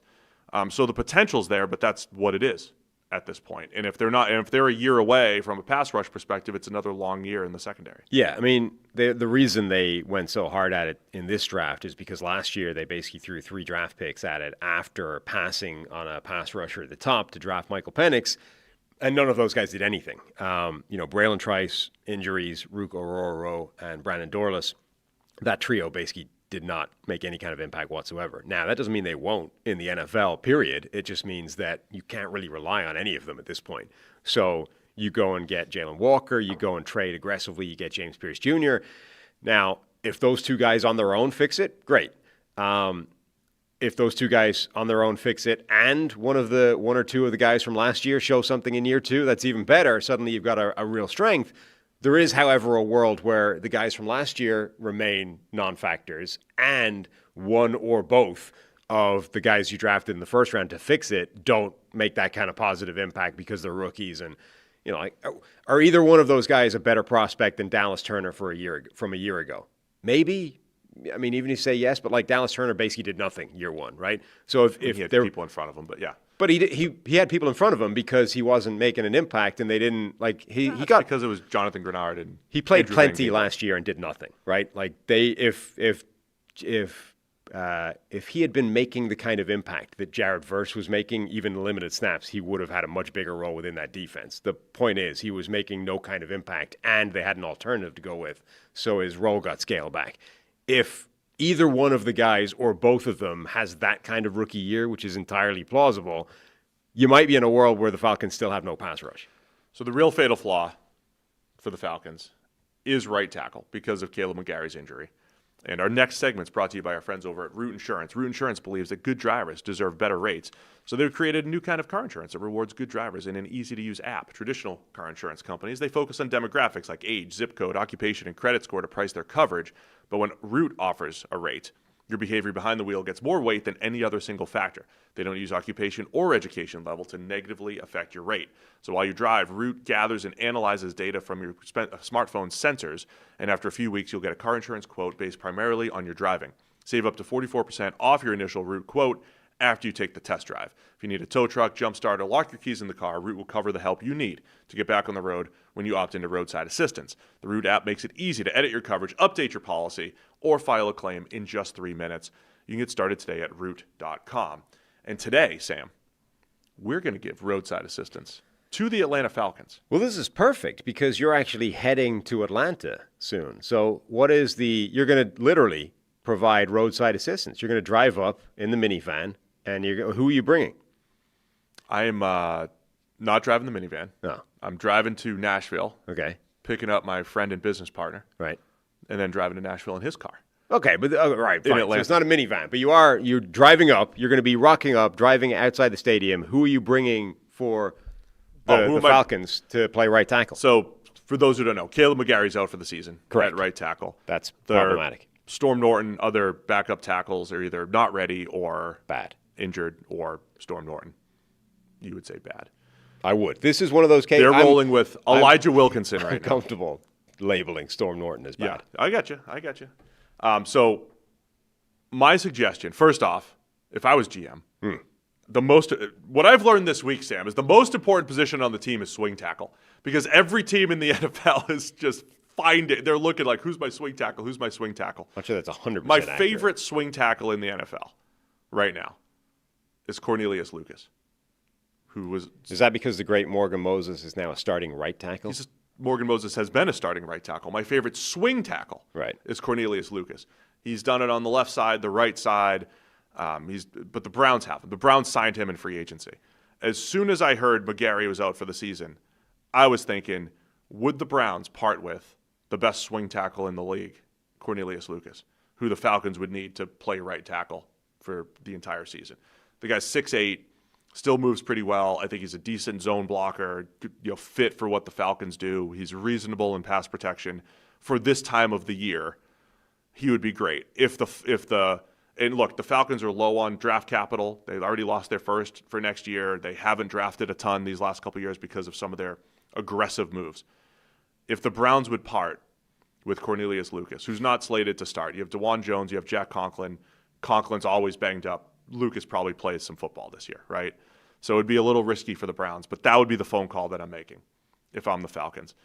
Instead, how are they stitching it together? Mike Jarrell off of waivers, and they picked up one other waiver tackle claim or whatever it was that isn't as good as Cornelius Lucas. So that would be my call. That's how I'm solving this. I'd say I would call the Browns, see if they would do a fifth rounder for Lucas. I doubt they would, but I would do it anyway. Try it to bring him in, bump Elijah Wilkinson down to swing tackle, let Cornelius Lucas start at right tackle. But right now, that's an issue for the Falcons. Yeah. Not having Caleb McGarry. Not just because it's the blind side for Michael Penix Jr., but you're taking a dependable starting tackle and trying to replace him with a guy that just, you don't have too many options behind your starter. True. I do that. I mean, Stone Forsythe is who they like. You don't want Stone Forsythe playing football. You don't. Right? So like with a swing tackle, with the greatest of respect, you want somebody where you say, if I have to play this guy, we'll make do. Like, we can run an offense. Stone Forsythe's not that guy. Storm Norton, probably not that guy. It's kind of a bummer that Cornelius Lucas is that guy. Storm and Stone are both very good offensive line names, and yet they're both not very good players. They are. That is They're very good. I know you poo-poo the blindside thing, but it's definitely not it's not good that his blindside for a guy who's got multiple serious knee injuries in his history. No, it's not I'm good. not loving that dynamic. I don't want to lose any tackle is the point. I don't want to lose any tackle. Trent Brown has been mentioned in the chat. Trent Brown's the other name that came to mind. I don't know what his health looks like. He's on the practice squad for Houston. He would be one of the other potential options, right? I'm looking for, in desperate times here, someone that I could plug in as a starter and make it. You got to make it through the season with this guy. Trent Brown's had some serious injury issues. He's 370 pounds or whatever. I don't know if that's going to work, but Lucas and Trent Brown, two guys that did come to mind. Like if you want a veteran that can play reasonably at right tackle, those are the guys. That's our roadside assistance. There we go. For the Atlanta. You, your business partner, and Cornelius Lucas are going to be in, not the minivan. Driving to Atlanta. I'm bringing Cornelius Lucas to Atlanta. Provide roadside assistance. Drop him off at Zach's house. Here's your right tackle. Perfect. Because Lucas and I are about the same size. Yeah. He used to list at 6'9". I think he's listed at 6'8" now, which, maybe I should. As you age. Which is relatable. Knock off an inch. Maybe I'm also 6'8". That's our Root Insurance roadside assistance for the Atlanta Falcons. Next up's Carolina Panthers. Fatal flaw for the Panthers. Is it Eric? I don't think it's Eric. Eric? I mean, I'm just kidding. Eric just fleeced the Vikings for Adam Thielen. Can't be Eric. Fleeced the Vikings. He's out here cooking them. The math war, like the spreadsheet off. Eric won that, I think, comfortably. Crushed Quasi. I hate when our friends fight with their spreadsheets. I know, it's rough. I hate that. Mommy and daddy fighting over numbers. I think getting what nets out apparently to like a fourth-round draft pick, according to everybody on Twitter, for Adam Thielen is a steal for Carolina, frankly. So no, I don't think it can be Eric. I feel like it's just an overall lack of talent on defense. Offense, I think, actually could be really quite good. Defense worries me. Yeah. So if we said this about the Falcons at the beginning of the Falcons discussion, if we said, hey, pass rush is still an issue, but they did address it in the draft, you could make the same claim for the Panthers. Pass rush, until proven otherwise, is an issue, even though I like the way they addressed it with Nick Scorton in the second, Princely Uman-Mielen in the third. Sound process, but until those guys are out there winning one-on-ones against tackles in the NFL, it's a big question for the Panthers. They repeated Atlanta's process from the previous year, right? Everyone thought that they were going to go pass rusher at the top of this draft. Instead, they go Teteroa McMillan, and they then load up on pass rushers in the mid rounds. And you're like, I love that as a process. But the last time a team did that was literally a year ago, and none of those guys did anything. So was that just one bad year? And in part because of injuries, but yeah. Yeah. But was that sound process that had bad results? Or is that actually there's a reason those guys go in the second, third round, and second, third round edge rushers relative to first round edge rushers? There is actually a huge drop off there, and maybe that isn't as sound process as you think it is. That would be my worry here. And it sort of feels like their entire offseason on defense was almost like consolation prizes, right? The other pass rushers that those rookies are battling with, Pat Jones, they paid a little bit of money to, and DJ Wanham, right. Both guys. Those are two guys. I think when you're scouting, you could find some really good Pat Jones plays. You could find some really good DJ Wanham plays, but it's a consistency position. How often do you do it? They just don't win one-on-ones enough at the moment. You want those rookies to step in.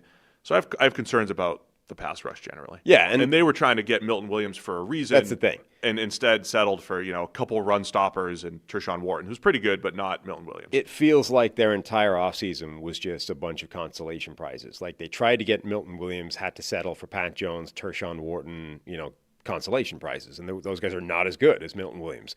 I think they wanted Tetairoa McMillan, so it's not like they were trying to get one of the top edge rushers in the draft. But if, for example, this defensive line consisted of Milton Williams plus Jalen Walker or whoever, Mike Green or whoever you wanted to put in there in the first round, on paper it would look better. You'd be more comfortable with that, even if the other rookie would still be a question mark.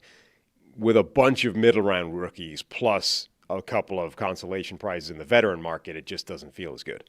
Only other thing I'll bring up, I know they opted into this situation where Tetairoa McMillan with Jalen Coker and Xavier Legette as the next two receivers, but could you argue receiver? Coker's, we've seen the Travis Fulghams of the world have one good season. So do you trust Jalen Coker? 4 games. Is Legette consistent enough as a wide receiver 2/3? Yeah, McMillan, I think McMillan's very, very good, will be good, but you're depending on a rookie. You could argue the receivers. If even if McMillan's good, if you don't get the same level of play from Coker or Legette doesn't develop, and it's not like they have great tight end pass catchers. I mean, pass catchers generally. We saw Bryce Young. Part of the optimism for Bryce Young was he was doing this with David Moore and Legette, with a lot of drops and everything. Maybe the pass catchers, if they don't develop properly. Yeah, I mean, again, what does the bell curve look like? There's definitely a world where McMillan isn't the player that they think he is, where Legette doesn't get any better, where Jalen Coker regresses or was a flash in the pan, and suddenly you're looking at this group and, man, there's no help for Bryce Young. I think, though, overall, I'm comfortable enough with this group that I expect it to be pretty useful. McMillan, I think, will be a good player. I really liked what Jalen Coker did last year. I don't see a massive reason why he should regress. He's not a guy that was dominating with freaky athleticism or he's a good receiver. And then, so Legette is the big question mark, and he's physically imposing enough that there should be a role for him doing something useful within this offense, even if it's not, the superstar number one player that they maybe hoped he would be when they drafted him. So I feel like the pass catching group will be good enough, and certainly when compared to the defensive line, I think it's a much smaller problem. All right, let's go New Orleans Saints. Fatal flaw. Tough one. Football. I mean, yeah. No. I mean, the roster's not great. Quarterback, obviously. of course, question marks. Quarterback in Spencer the fact... Rattler, the official starter. Yeah. Quarterback in the fact that it might not be a good situation for the quarterback either. Even if it was a great situation, you wouldn't feel good about the fact that the battle was Spencer Rattler versus Tyler Shuck. But that offensive line doesn't look great. The receiving core, I think, should be okay, but there's a lot of guys either coming off injuries or coming off various question marks. So, yeah, It's an interesting one for Kellen Moore, new head coach, who I always describe as I don't think he's a great offensive coordinator. I think he's fine without any distinguished characteristics, right? You don't look at Kellen Moore and say he's this scheme or that scheme or he's run heavy or he's pass heavy. But he's always had either Justin Herbert, Dak Prescott, or Jalen Hurts in the Eagles offense to run. This is the first time he's have to, make it work, right? Make some lemonade out of Spencer Rattler, Tyler Shuck, a questionable offensive line, though if they're all healthy, might not be that bad, the O-line.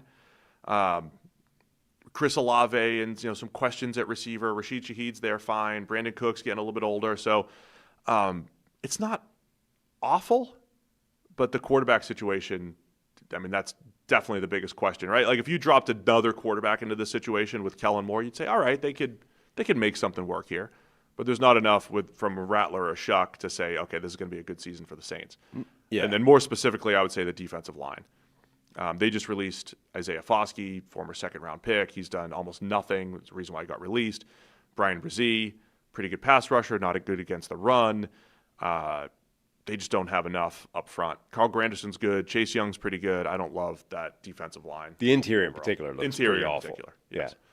Devon Godshaw is like okay it's just they're okay at best when it comes to defensive tackle. But there's a reason why I think they're the favorites to have the number 1 overall pick or be one of the worst teams in the league. I also feel, I mean, this is confirmation bias and, priors and et cetera. Didn't love Tyler Shuck as a prospect.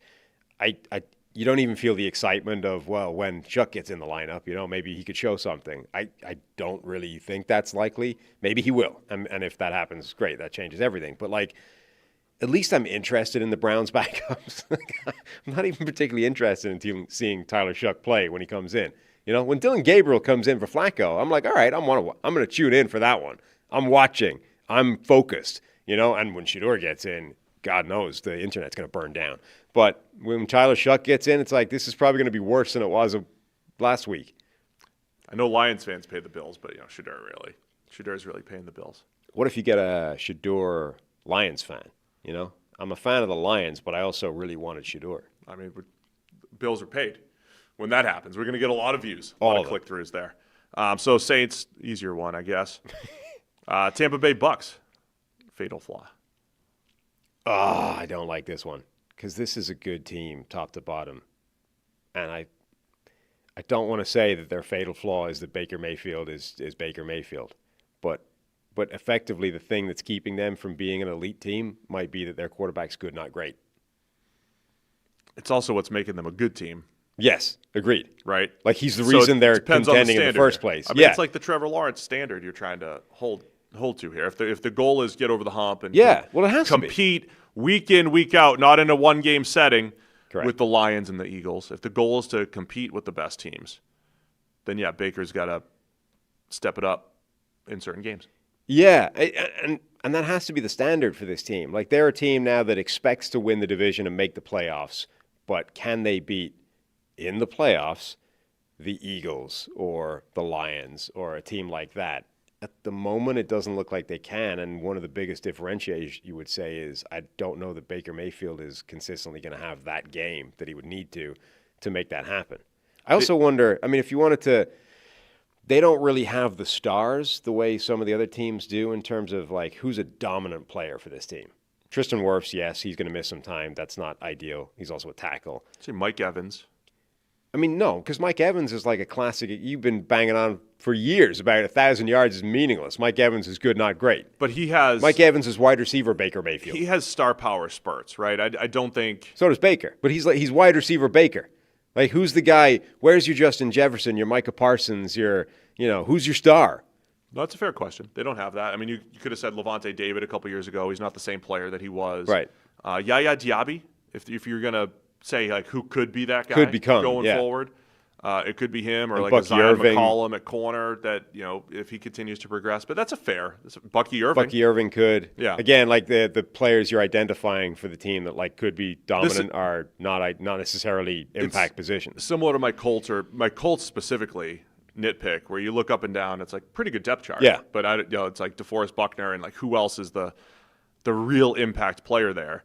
The other thing I would say is like, pass rush is a little bit of the four-man rush, and you've got, Bowles is going to blitz like crazy and scheme it up, but right. Yaya Diaby's really good. Hassan Reddick, Chris Braswell, Anthony Nelson, between those guys, are you going to get enough from them? Reddick, still a bit of an unknown, coming off of what happened last season. Antoine Winfield, I would throw in there as a star player who, again, is playing safety, and therefore... So there's a lot of fringe stars. And again, Mike, it depends on what you believe about Mike Evans. I think overall, there are spurts where he absolutely is, though. I think overall their fatal flaw is they're trapped in this world of good, not great everywhere. Like they're good. They don't have a lot of weaknesses, but there's nowhere you look and you Which say that's an might imposing strength. Might be good enough for them to make a run. Yeah, sure. I mean, a team, this has always been the case. Like a team, the Kirk Cousins Vikings for years were trapped in this kind of world. And the logic was always, or the reason you cling to that is, well, what if they just play well, to the best of their ability for 3-4 straight games? You can beat all these elite teams. That's absolutely possible for Tampa Bay. It's just not likely. All right, so that was positive for the Bucs. It was tough to find it. They're good, yeah. Baker take care of the ball a little more consistently. That's what he's second on the odds list for interceptions. Most picks, yeah. For a reason. All right, with the NFL season almost here, all of our schedules are getting busy. Sometimes you only have a couple minutes to prep for a meal. So Factor helps you eat smarter with tasty chef-prepared meals that are delivered right to your door. I just finished my first week of Factor. I had a filet mignon yesterday. Been having salmon and shrimp. And it doesn't change the price on it, Sam, to get those things, to get the high-end premium seafood, to get the good meats. Factor has 65 weekly meals that are made for how you live and what you eat, what you like to eat. Choose from a wider selection of meal options, including the stuff I like, the salmon and shrimp, at no extra cost. And with the new Mediterranean diet options packed with protein and good-for-you fats, Factor helps you support your wellness goals. 97% of customers say that Factor helped them live a healthier life. So eat smart at factormeals.com/CTM50off. That's factormeals.com/CTM50off. So use the code CTM50off. So remember that, CTM50OFF. You get 50% off your first box, plus free breakfast for a year. Unbelievable deal here. That's code CTM50off at factormeals.com for 50% off your first box, plus free breakfast for 1 year. Get delicious, ready-to-eat meals delivered with Factor. Offer only valid for new Factor customers with code and qualifying auto-renewing subscription purchase. And this discussion is what led to the misquoting of me the other day when I said, I'm fighting with my wife. Misquoting. It was a direct quote. I'm fighting with my wife. Yeah. Over some of the meals that I ordered, but also the drinks. That's not misquoting you. That's the drinks that they offered. Manipulatively quoting you. The very healthy drinks that they've offered there. We had like a draft. Like, you take this one, I'll take that one. I wanted to drink all of them myself, but she really liked those two. So they've got unbelievable options over at Factor. CTM50 off is what you're looking for your 50% off your first box. And that's a lot off. 50. That's half. It is. It is more or less. I haven't run the numbers. 2 divisions left. Denver Broncos. Fatal flaw. Is it the wide receiver group still? I mean, they could be good, but there's a lot of young players that haven't yet been good. Cortland Sutton's very good. I thought you were going to say, what if Bo Nix isn't good? What if Bo Nix isn't good? No, is it the wide receivers? It would not be on brand for me to say that Cortland Sutton, Marvin Mims, Sutton's very Troy good. Franklin, our guy Troy Franklin and my guy Marvin I loved Mims. Troy Franklin coming out. He has yet to be good, though. No, that's fair. It could be. Marvin Mims has yet to be much more than a sort of gimmick player who's getting backfield carries now. Another team that's done a really nice job up and down the roster. They surprised the NFL last year. Excellent defense, pass rush in swarms. Swarms. Yeah, I would say the star power thing is. I've brought that up about Denver before. If that's even a flaw, right? It's good to have a really good team, but impact players make big impact. They have Pat Surtain, Nick Benito's probably on his way. Then maybe you could argue Zach Allen. As far as pass rushers go, so it's a very good team. Are they lacking some high-end star power? Maybe. And then if we're nitpicking, like, not what's going to make them a 10-win team, it's more how are they going to compete with the Chiefs, the Ravens, the Bills, the best teams in the AFC? Is Bo Nix good enough to compete with the best quarterbacks? That would be a fair question. The more tenuous the fatal flaw we're coming up with, the better for your team. Yeah. Like, if you're asking the question, is the wide receiver group a fatal flaw for this team? And you're like, of course it's not. That's ridiculous. That's a good thing, because this is how we're struggling. This is a very good roster. The more we ramble, the better it is. Right. You look top to bottom, and you're like, I like a lot of things in this team. I don't see a lot of really big weaknesses. This is tough. I don't think the wide receiver room will be a problem, because Cortland Sutton is very good. Troy Franklin, as much as he hasn't shown anything in the NFL regular season yet, has been tearing it up in training camp and preseason and was open a lot last year. Now, he dropped the ball most of the time when it came his way. Or got overthrown. Yes. But he was open quite a lot last year. That's a pretty important part of playing wide receiver. It's not everything, and the bits that he was missing were pretty important last year, but it is something. Marvin Mims, they did seem to get, his usage dialed in as the season wore on. So, and then Pat Bryant, the rookie as well, could make an impact. Like, I don't think it will be a problem, but it could be. Yeah. I think that's a fair, it's probably the fair point. And again, if the fatal flaw depends on the standard. Last year at this time, we didn't know how good Denver was going to be. Or it depends how easy it is to identify.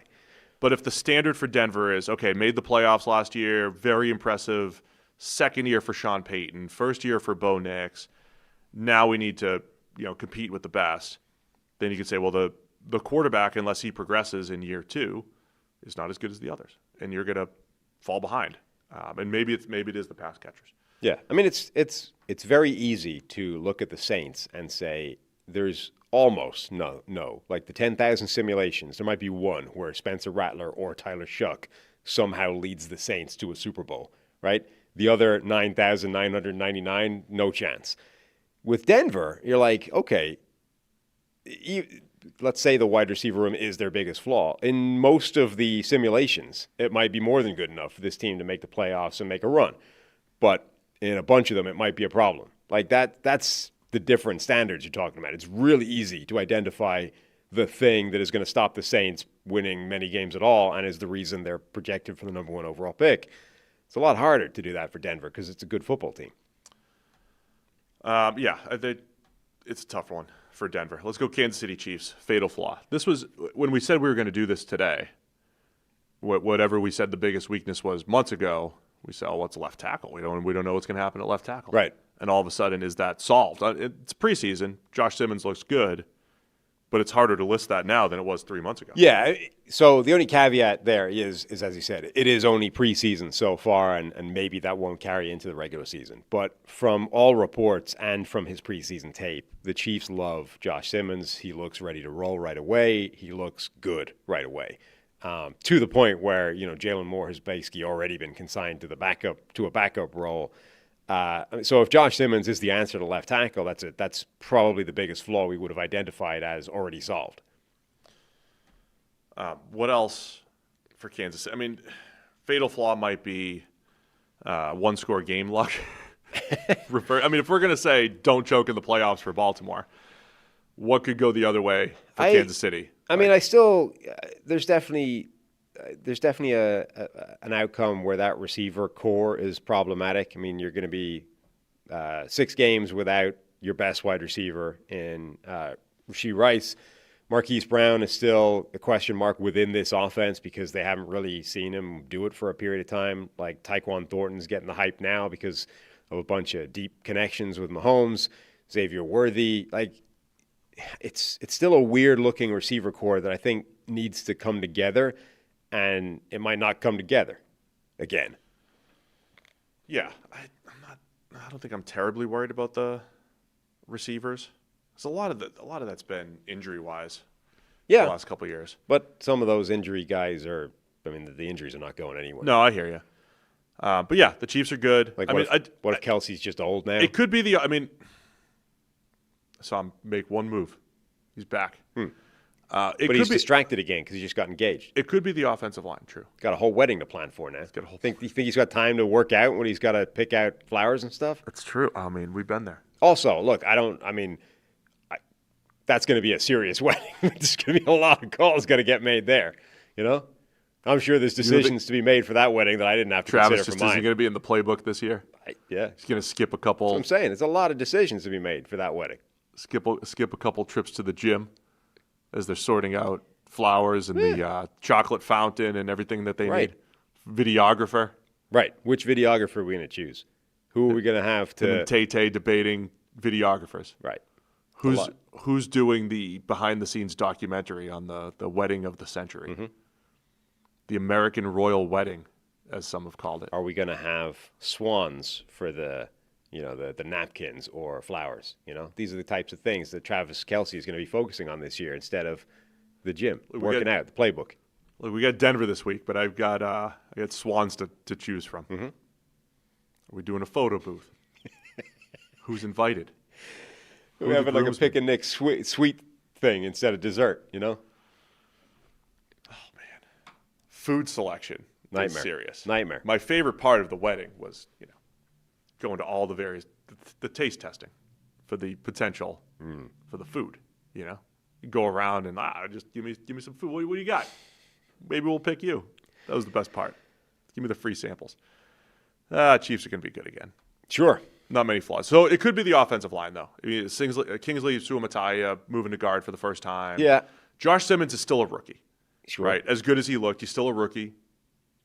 So you don't know exactly. Still coming off injury. You don't know exactly, even though the early returns have been good. Yeah, they've lost some depth on the defensive line. Yeah. They've got replacements, built in for it. They've drafted some guys, Omar Norman-Lott, Ashton Gelati. Like, there are players that have come in to try and help that, but again, maybe those guys won't necessarily pick up where the previous group left off. That could be a problem. I wonder if Isaiah Pacheco has sort of reached the end of his shelf life as the psychotic, like, hard-running, flash in the pan running back. And as a guy with that style, maybe his career is, the average shelf life of the NFL running back is... It's 2 years. Right. It's probably at the point where Isaiah Pacheco is now on the way out. If that's the case. 3? Yeah. I mean, I'm being half facetious, but like if Isaiah Pacheco had an extremely short NFL career, would that make sense to you or not? When all is said and done. Like Pacheco, Kareem Hunt, Elijah Mitchell, and then Rashad Smith, a 7th-round rookie, who I really like. But if Pacheco's ability to be, the sort of impact player that he's been for them is now diminished, suddenly you're looking at that running back group and being like, it's not a dominant force. All right, man, let's go Los Angeles Chargers. Their fatal flaw. I mean, is it still wide receiver outside of Ladd? If we're saying that for the Falcons pass rush or the Panthers pass rush, you could say that. They've addressed it with rookies. Or that they lost their left tackle. They're going to have a left tackle because Alt switching sides, but like they lost one of their 2 starting tackles. Yeah, that and Slater's much better than Caleb McGarry. Right. They lost a very good caliber starting left tackle for them. Losing Rashawn Slater at left tackle, and then wide receiver 2 or pass catcher 2 beyond Ladd McConkey, both potential questions here for the Chargers. Yeah. Defensively, did they overachieve in year 1? Probably, but I don't know. Jesse Minter system. Yeah. They're another team that doesn't, like if you just throw the depth chart out there and it's like, where does this stack up? Yeah. It doesn't look great, but I think the Chargers have done a good job of hitting on some day 3 and UDFAs the last couple of years that have been added to the mix. But personnel-wise, it's not the best group of corners, even though they got some good rookie play last year, and then no Poona Ford there. When you don't have Poona Ford in the middle stopping the run, you have another question mark as far as run-stopping defensive tackles go. Maybe Jamari Caldwell solves that, but that's been a question for the Chargers. Yeah, I feel like they did overachieve, but it might be a sustainable overachievement. Like that scheme, that defense, I think at the moment it does turbocharge the performance of the personnel that it has within it wherever it is. So it might be one of these teams that just always looks weaker than it plays like. You could say pure pass rush too. Khalil Mack's still pretty good, not as dominant as he was. Tui Peloto is solid. Caleb Murphy had an awesome preseason. Bud Dupree's there. But I don't think you're sitting there saying, get after it, guys. Rotate in and get after it. From a pure pass rush perspective, interior pass rush as well. I don't know if they have it. We'll see. They're very good. Like when they face Mahomes week 1, they're very good at gap discipline and keeping QBs in the pocket and everything. I don't know if they're a disruptive type of front 4, though. Right. Sim pressure type of team. Is that it for the Chargers? Yeah, I think so. Theirs was quite easy. Las Vegas Raiders fatal flaw. Defense. Across the board. Players not named Max. Yeah. On the defensive side of the ball. Pretty much. Yeah, they'll need some players to step up there. Right? If they didn't have the Christian Wilkins incident, you could say, okay, we get a full season. Incident. The incident. It's an incident that I don't know what's become public yet, but it's one we're not going to talk about on the show here. Christian Wilkins and Max Crosby, if you had that, you'd be like, all right, fine. Tyree Wilson's shown some good stuff in the preseason. I don't know if that's enough. Malcolm Kuntz, Charles Snowden. I mean, these are all the guys trying to be the pass rushers opposite Max Crosby. That's an issue. Adam Butler. I mean, you're depending on these pretty good rotational players unless they start to prove otherwise. And then the cornerback situation, rookie Darian Porter, Eric Stokes, Cameron Richardson, Q-Blue Kelly. I mean, yeah, it's not great. No, I mean, nothing about, Max Crosby's great. Malcolm Kuntz is good. Outside of that. Coming off injury. Yes. Yeah. Outside of that, you're not loving a lot about this defense. That's it. By the way, did you hear Raiders owner Tom Brady is allowed to talk to teams now? What? Before, yeah. They loosened that up, I guess, at the Super Bowl. And now he's good to go. These guidelines were relaxed for the Super Bowl, and that policy is extended into the season.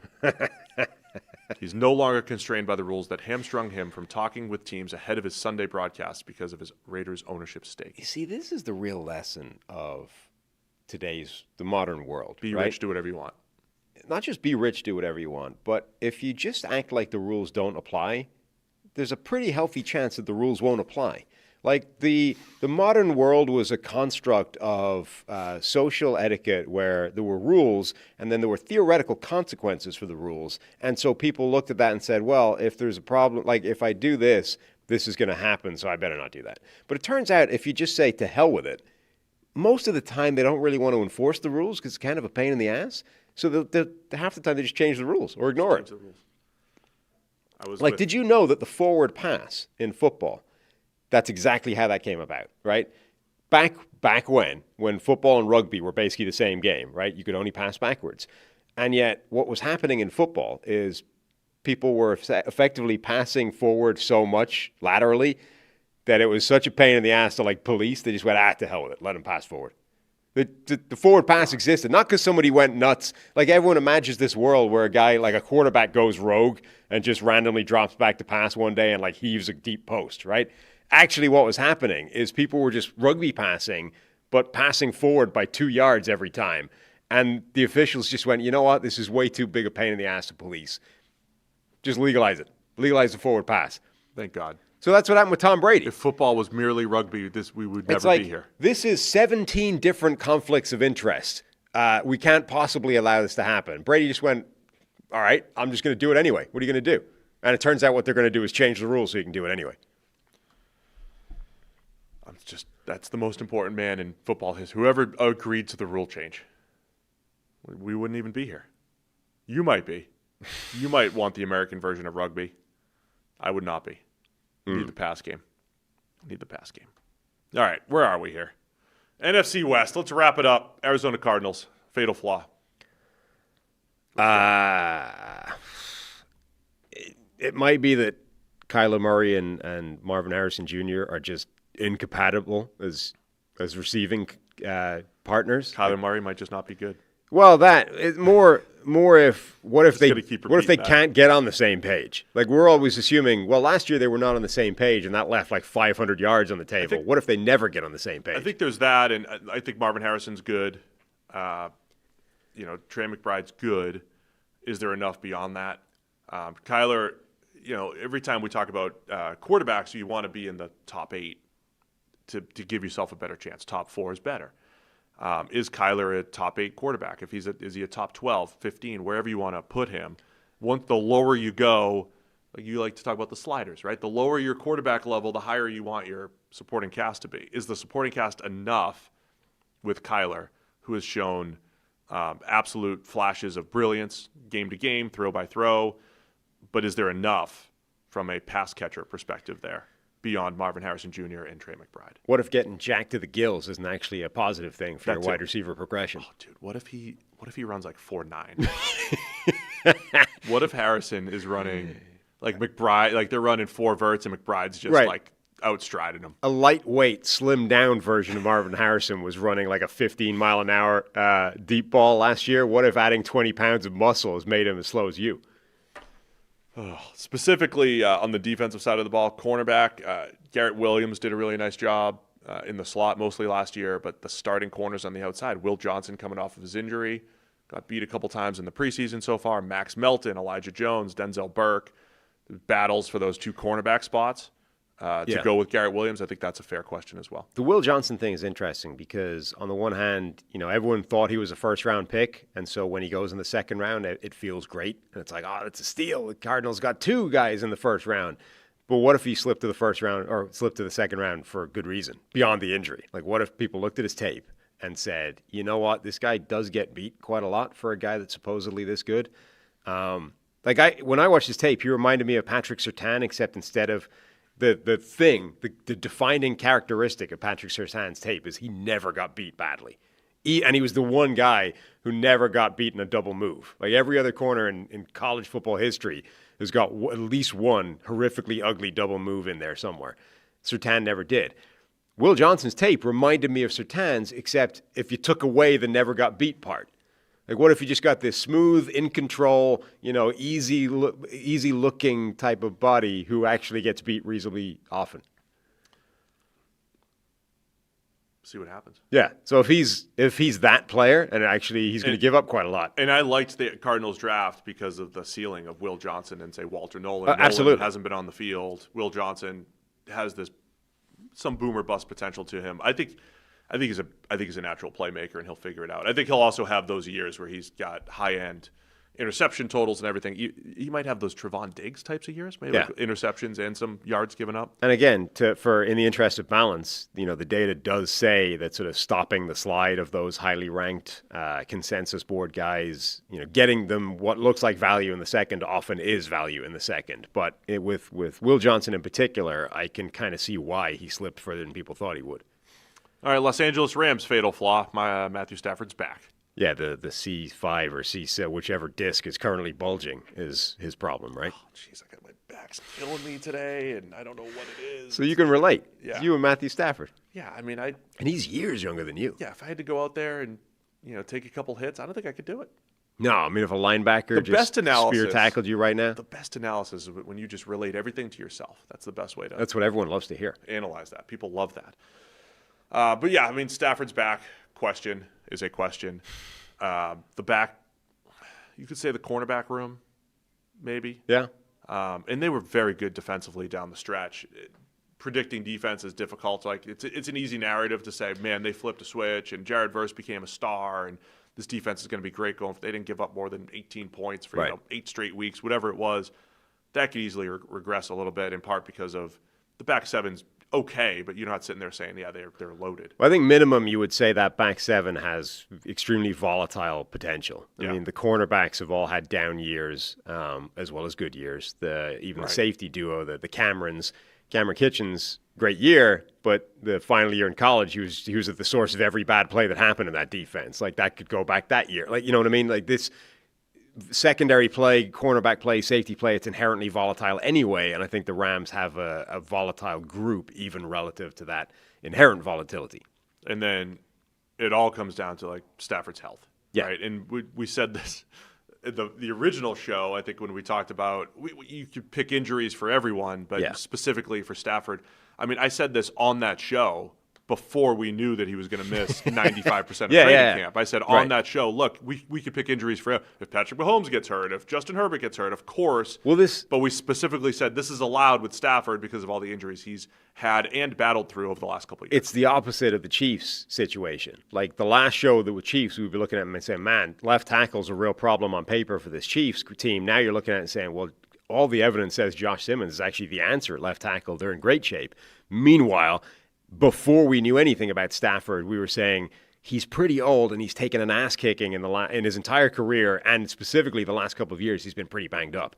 I think it's a pretty reasonable thing to speculate that health durability might be a problem for Matthew Stafford going into this year.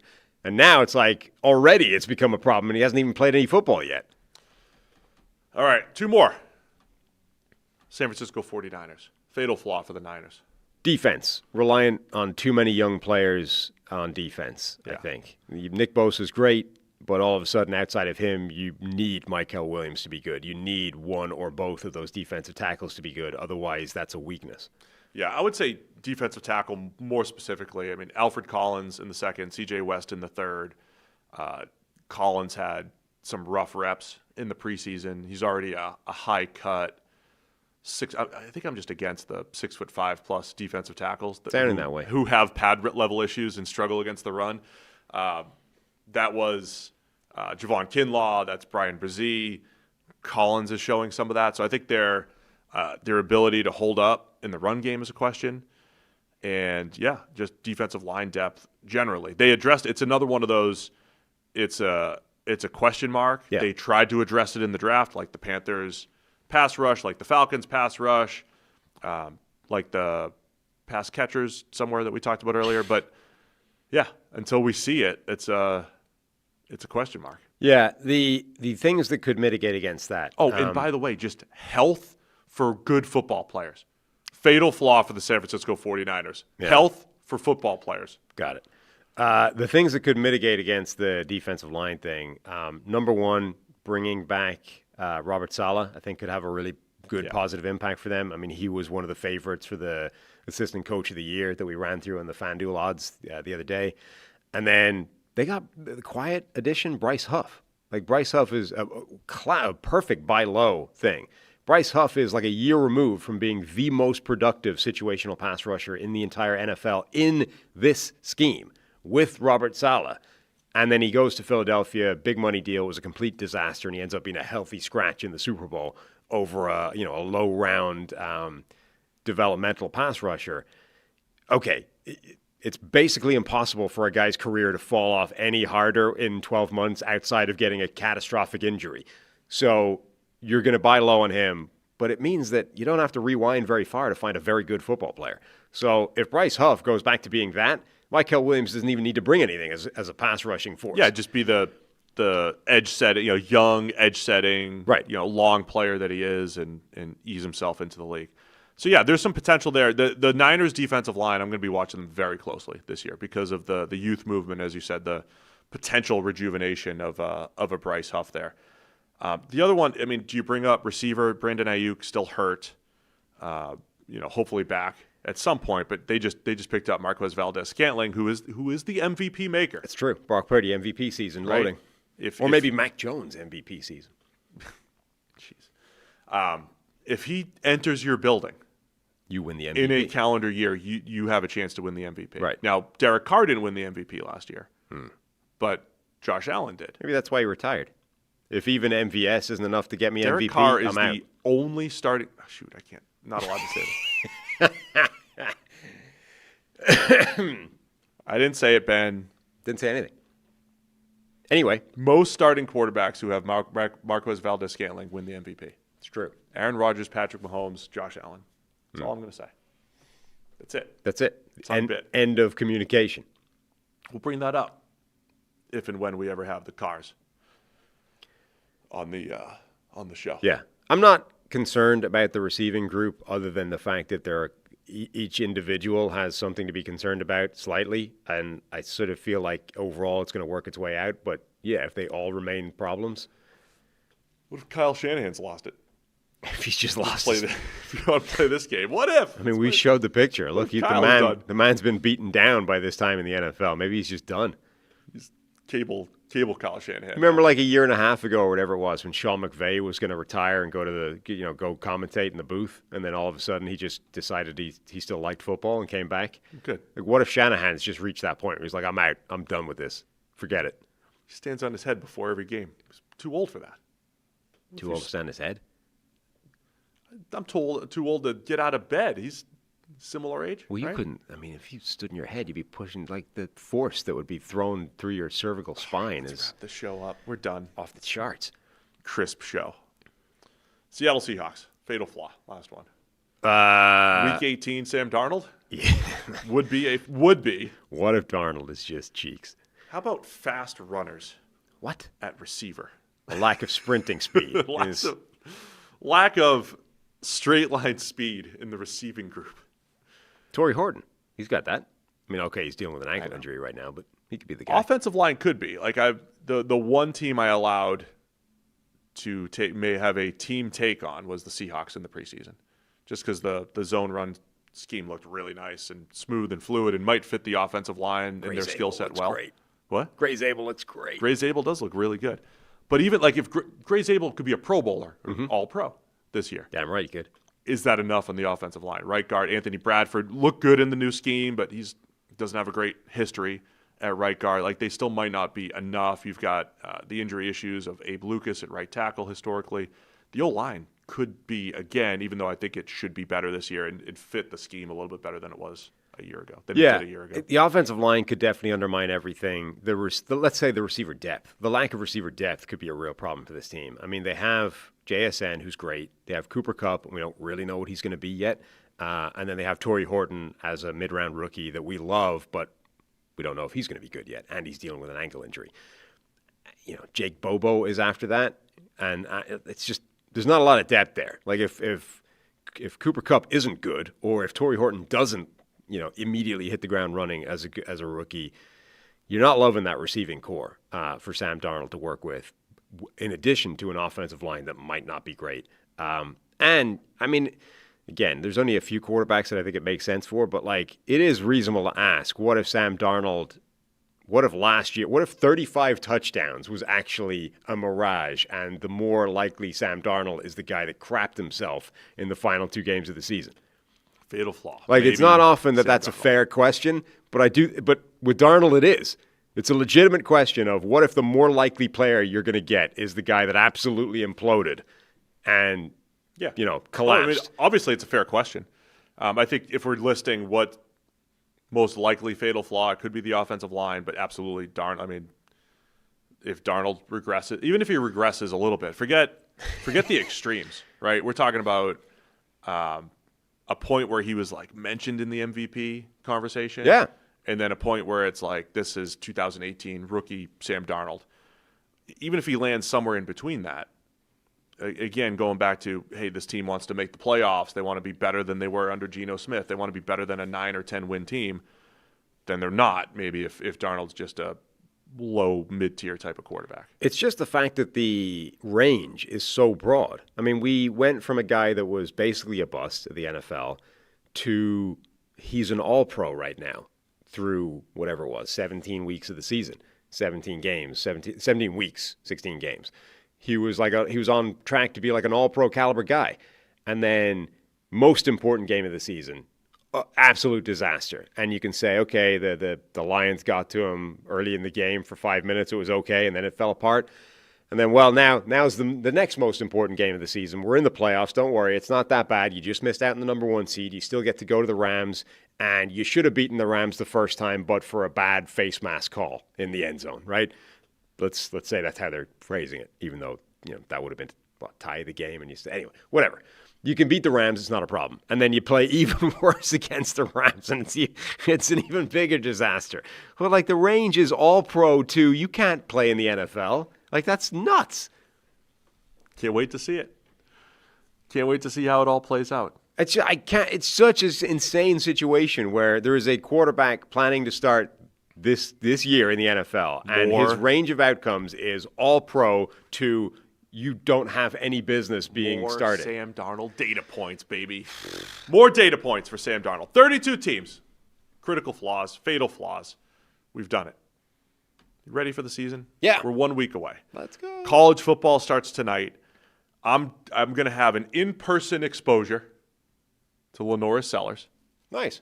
South Carolina quarterback. I'm going to South Carolina, Virginia Tech. Driving to Atlanta today via Nashville, making the drive. So I'm going to go watch some live college football, catch all the games. You going to watch some college football this weekend? Maybe.